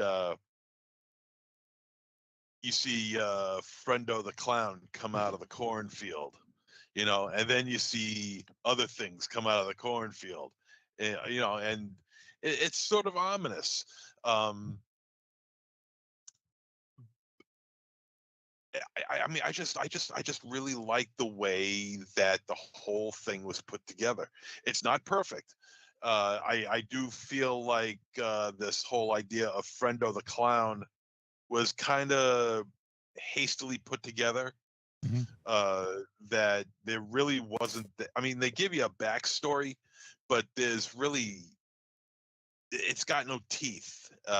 Yeah. No pun intended. It really doesn't have It any doesn't feel sting. dangerous. It doesn't feel dangerous at Yeah. all. It just kind of like, there's a mascot of a syrup company. I think it's syrup or Well, jelly or something. I'm pretty like sure that it's idea. syrup. Yeah. Yeah, and so they just latch onto that and say, okay, well, here's the central figure of why the bad things happened, 30 years ago. It lacks. There's something that's just not cinching into my skin with that. It just kind of feels hastily put together. uh I because of that, I hope I don't see a sequel to this, although that is possible. Yeah. um Yeah. you know oh yeah, the whole uh stick shift thing. Yep. The car. Now I don't know. Not the first time around with the stick shift. When what's her name, Quinn, learns learns that she has a stick shift for a car. It's the second time around. I just felt that was a little rushed because she really doesn't learn how to use a stick shift. I don't know how to use a stick shift, but she doesn't know how to use a stick shift. And somehow, some way, she immediately knows what to do in a goddamn stick shift car. I don't, maybe there's like, scenes that hit the editing room floor. I don't know, but that felt a little bit too convenient for me for one last blast of violence. Yeah. I don't know. So I mean, this movie is far from perfect. There are problems, but I was plenty surprised with how much I actually liked this thing. All right. Well, I think we should head to the verdict. Yes, let's do that. And do it quickly before Raven Shadow gets back. Yeah. Angry Townsman asked a question in the chat. He said, "Did you guys get fingerprinted as kids?" I think so. I want to say that we did like a I want to say that we did like a field trip to the police station to see it, and we got fingerprinted or something. I actually don't remember. That's so funny. Like, I haven't thought about that in so long, but I'm pretty sure we did. Yeah, it might have just been at school, I think. I never did any of that. The fingerprint, the duck under the desk, the strip search. I never had to do any of that Strip stuff. search? Body cavity search, whatever. You might be just a little older, like just out of when they started doing that or something, you know? Yeah, this is the first I'm hearing of it. I knew nothing about this. It's fingerprinted. Oh, shit. All right. Cue up, Buster. Yeah, let me just check real quick. Chat. Okay, we're all clear on the chat. So yeah, let's do the verdict on this baby. Right. Trick or treat, baby. I wonder if people would say you're a trick or a treat. Trick or treat, motherfucker. All right, it is verdict time. We'll let you know whether Clown in a Cornfield was a trick or a treat, and any final thoughts. Start with MZ. Upon hearing the title of this film, I was dreading the worst. Clown in a Cornfield, not very imaginative, very Z-grade title. But not a Z-grade movie. This is surprisingly good. Very surprisingly good. Like I said, it does have its problems. It's not perfect. It's got a decent score going for it too. If you pay attention to the score, it's not that bad. The characters are likable. They're not obnoxious. They're likable. They are just regular teens being teens. I liked Will Sasso's character. And we never even got around to talking about Will Sasso as the sheriff. I'm going to the Baja. He was great, and it's the first movie I've seen with Will Sasso since the film version of the Three Stooges. So it was nice seeing Will Sasso. He's the only name that I recognized out of this film. The girl who played Quinn, I thought was very good. Real good, in fact. I thought she was likable and sympathetic in some regards, misunderstood, just like any teenager in any generation. She was just a very likable character as Quinn. There are red herrings here. The violence is good. I think a couple of the kills are really decent, and they're not afraid to show out the bloodshed.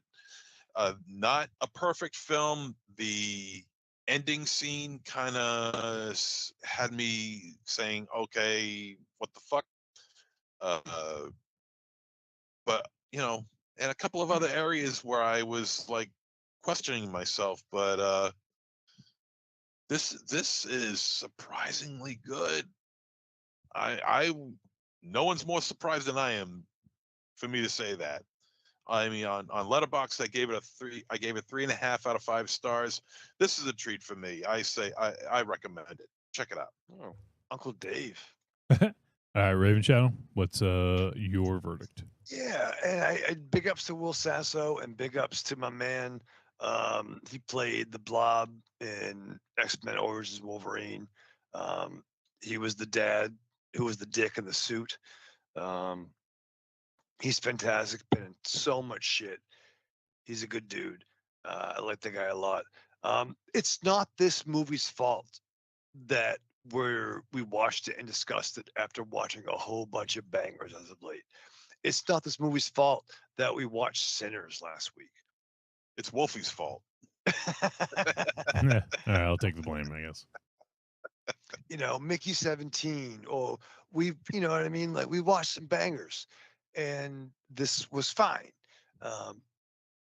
It's going to sound like a dig, but it's not. And I'm seriously am going to say it's Fisher-Price, My First Horror. This is something you could show your, tweener to get him in the game. And it has enough for, again, Will Sasso and the actor that I'm butchering his IMDb right now, but he's dope.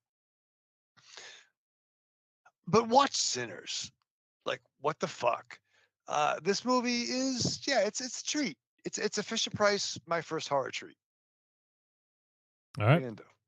Look, I just want to add one more thing, and I kept on trying to remind myself to say it, and I completely tried to remember what it is I wanted to say. Now I remember it.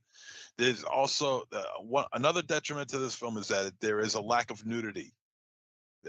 There is no nudity because they're teenagers, but that's cool.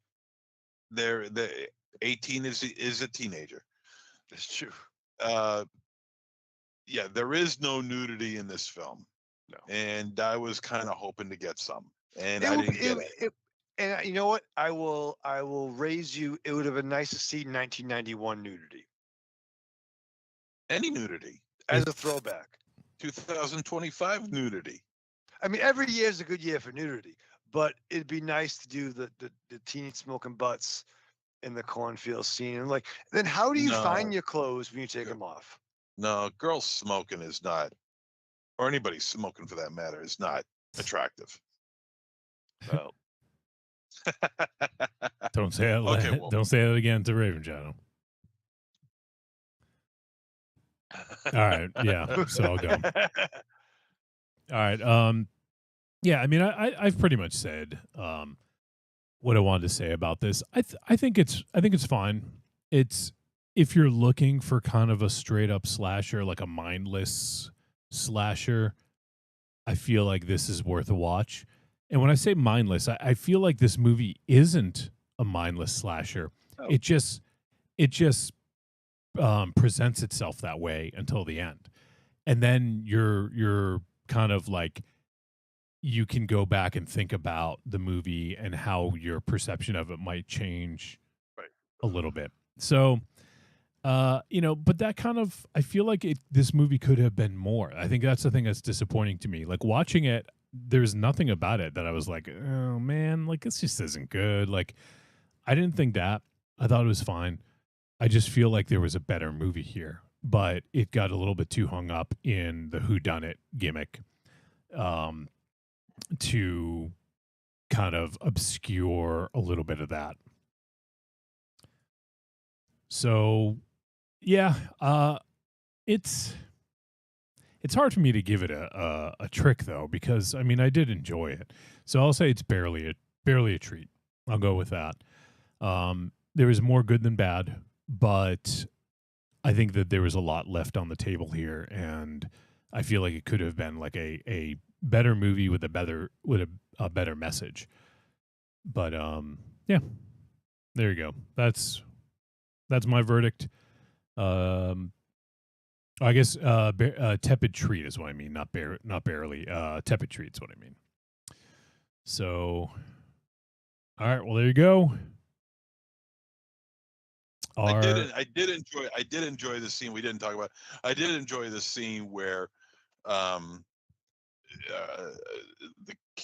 couple people are going into the house and they're confronted with a rotary phone.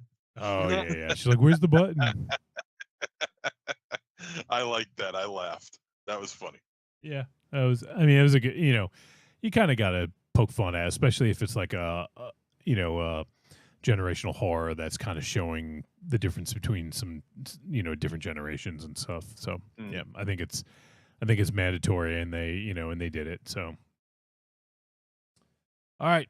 So next week, let's see here. I believe this one is coming out. I'm just trying to get a date on this. Let's see here. Okay. Yeah. Okay. So good, because this is a Shudder one. I was trying to get some more streaming stuff in here because I know we've done a few of the premium VOD releases. Kind of like to offset that with some of the the ones on services that people have.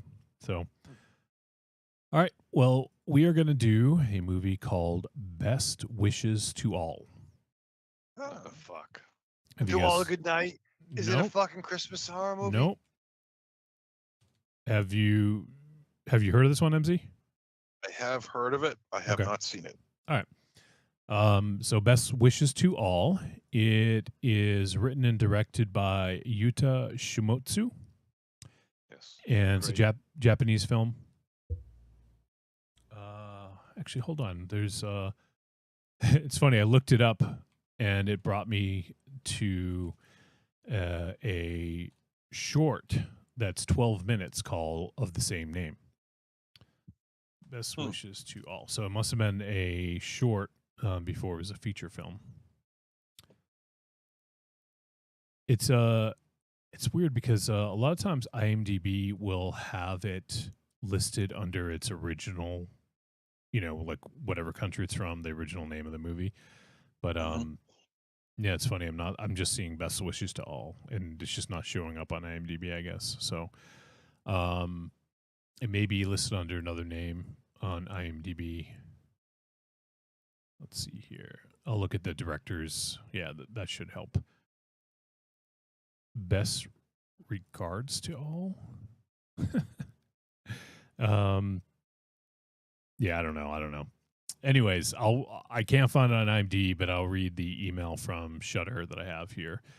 And it is debuting on Friday, June 13th. So that is just in a couple hours from when we're recording this. And the synopsis: a young woman's visit to her grandparents' home leads to the discovery of what's brought them happiness, a revelation that will lead her to question her choices, sanity, and reality itself. Nice. And it's from what I understand, and actually here's a good quote. This is one of the review quotes. For fans of extreme Japanese horror, Shimotsu's debut is a must-see. And I know you're a fan of Japanese extreme horror, MZ. Yes. Actually, let me read this one. This doesn't seem like it's not a spoiler, but it says a frightening generational chiller. Shimotsu's on-the-nose portrayal of Japan's cyclical and soul-sucking methods of happiness is furiously untamed. It only gets more intriguing with each new twist. So it sounds like it's sort of like a dissection of Japanese culture, which I feel is really interesting because, we've actually talked with this, with our buddy Karando Mitsutake, and kind of how Japanese culture is very different from our culture. And I think all of us to some degree are very interested in Japanese culture, whether it's through wrestling or anime or the films. So I feel like we all have some sort of connection to the culture through some sort of media. And so this one seemed pretty interesting. So we're going to do Best Wishes to All, and it is going to be appearing on Shudder Friday, June 13th. So give that one a look. Let's see. Oh, Angry asked a question. I'm pretty sure it's related to Clown in a Cornfield, but he says, I wonder how this compares to the book. It is part of a 3-book series. So yeah, I neglected to mention that Clown in a Cornfield is based on a novel. Yeah, who would have guessed that? I know, it doesn't really feel that, right? It doesn't like have that vibe to it. Oh. But yeah, that's a good point. Appreciate you bringing that up, Angry, because we didn't even mention that. So yeah, next week we will do the film Best Wishes to All on Shudder from director Yuta Shimotsu. 89 minutes, Raven Shadow. 89 minutes. Oh, there you go. Look at that. All right, so that's what we're doing next week. I don't think we have any voice messages. Let me just double check here. Yep. I think we are clear on voice messages. Anything else you guys wanted to bring up? Anything we forgot about the movie or anything like that? Oh, and by the way, go ahead, Rave John. Go ahead. Yeah, just whether it's real or whether it's not, I was kind of I'm digging the our truth becoming wrong killings gimmick. Yeah, I mean I don't watch WWE these days. Me either, but I just like that. Yeah, no. 50-something-year-old brother is getting a real push. Yeah, it seems that way. From what I understand, it was all fucking our truth. Like he did get let go for real, and he made it into seem like a work. And they had no choice but to bring him back after like all this fucking, an outcry. Yeah, an outcry, upswelling of like fan support. And now he's probably going to have, maybe just like a few months, but he'll have a good run and, get a title match or something like that. So yeah, I mean, it's a shame because he was the poster boy for like stereotypes for Vince for the longest time. Like, it's sad to say, but Vince McMahon had him basically be like a fucking minstrel show, like on TV. It's fucking disgusting. But there you go. Like, yeah, so he deserves everything that he's got coming to him and more. And he's great, and he looks fantastic, and he hasn't aged since fucking 2004. Yeah, legit. Yeah. So he looks to be in great shape. Yeah, for sure. All right, so yeah, and I was going to say next week we're actually going to be broadcasting one night early. So next week we will be on Wednesday night. We're going back to the old days just for a week. Oh shit.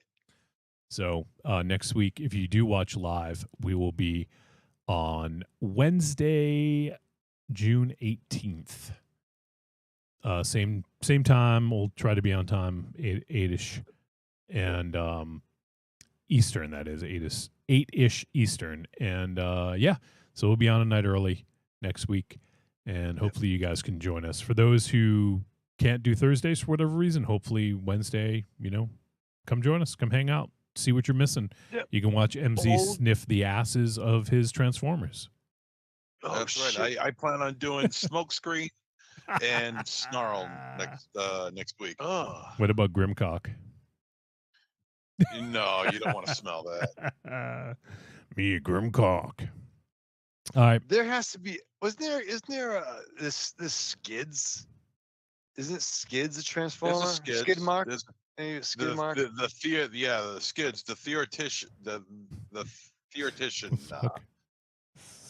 skids. What's a theoretician? He theorizes. No shit. Which is why you never saw him in the G1 cartoon. He does show up in the G1 cartoon, but he had one line in the entire series, and they dropped him like a hot potato. Yeah. All right. Well, we're gonna end on that note. So let's say goodbye, starting with MZ. Arrivederci, douchebags. Raven Shadow. Live fast, love hard, be proud to be rebel scum. Yeah. Raven Shadow had an interesting week. He always has an interesting week. I literally post 3 things a year. It's lost dogs or cats, pictures of my friends. Yeah. And one profound statement a year. Profound statement a year. Yeah. So, by the way, I'm sorry, Raven Shadow. And, no, it's good. If I don't get the chance later, which is a fucking lie because I know I will. Happy birthday, Wolfie. And same to you, MZ. It's about yours is 25 hours from now. 25 hours and 6 minutes. So and I'll be 54. Oh man. Oh man. You look good, dude. Oh Manischewitz. I'm just getting used to being 53. Now I'm going to be 54. Give me a fucking break. Well, just don't accept it. Just stay 53. Yeah. Return to sender. Return to sender. All right. That's going to do it. Let's say goodbye. MZ. I already did that. Oh, shit. Douchebag. Raven Shadow, did you do yours? I think I did. I think I did. Oh, you're right. You guys are right. It's been a long 3 weeks. It's fuck you, 2025. Actually, real quick. Yeah, speaking of fuck you, 2025, we didn't do a coffin corner. We probably could have, but MZ, we lost Joe. Fuck, what's his name? He was in the new Street Trash. Oh, yeah, Joe Vaz. Vaz, that's it. Yeah. Oh. Yeah. I know you saw it from Ryan Kruger, the director of the new Street Trash, post it, and I also saw him post as well. And we lost Joe Vaz this week, which seemed very sudden and unexpected, and is a real shame. Apparently, he was a really excellent musician as well. And I know Ryan was really singing his praises online. Yeah, he was heartbroken. Yeah. Let me look up real quick, Joe Vaz, because I know I've seen him in something else. I couldn't remember what else. Oh, he was in the TV show Good Omens. He played Jean-Claude the Executioner. He was in Dread. He played a character named Big Joe. Was in the TV show Black Sails. He had one episode there. Let's see, just been in a lot of Fried Barry. That's right. He played a character named Martini in Fried Barry. He was in Critters Attack. Did you know there was a Critters movie from 2019? No. Yeah, Critters Attack apparently. He was in the Dark Tower movie, it looks like. Just a bit part there. Oh yeah, Detour. That was a movie that we did on the show back in 2016. Dang. Yeah, what else? I think he was on a couple other things that we might have seen, but yeah. It's he was in Chronicle as well. So yeah, he's been in a lot of stuff, and Starship Troopers 3. Still trooping. So yeah, sounds like he was a good dude, and seems like a big loss to the people who worked with him. So unfortunately, we lost Joe Vaz. So rest in peace to Joe Vaz. And also, I don't think we really talk about the Beach Boys very much, but Brian Wilson. Yeah, rest in peace, man. We lost. I feel like there was some others as well. I was never really a Beach Boy mark, but respect. Yeah. So, all right. Well, I'm sure we're missing some because I could have sworn that there was some more, but we'll cap it there. But just wanted to bring up Joe Vaz. All right. So now everyone said their thing except for me. So that is going to do it. We appreciate you guys tuning in. It has been episode 672. And next week, come back and join us. And we're going to be doing the film Best Wishes to All. So give it a look on Shudder and come back. Let us know what you think. You can leave us a voice message, podcast@trickortreatradio.com. And go ahead and leave us a message there and let us know what you think of the movie, about Clown on the Cornfield or any of the movies we've done recently. We love hearing from you guys and hope to hear from you soon.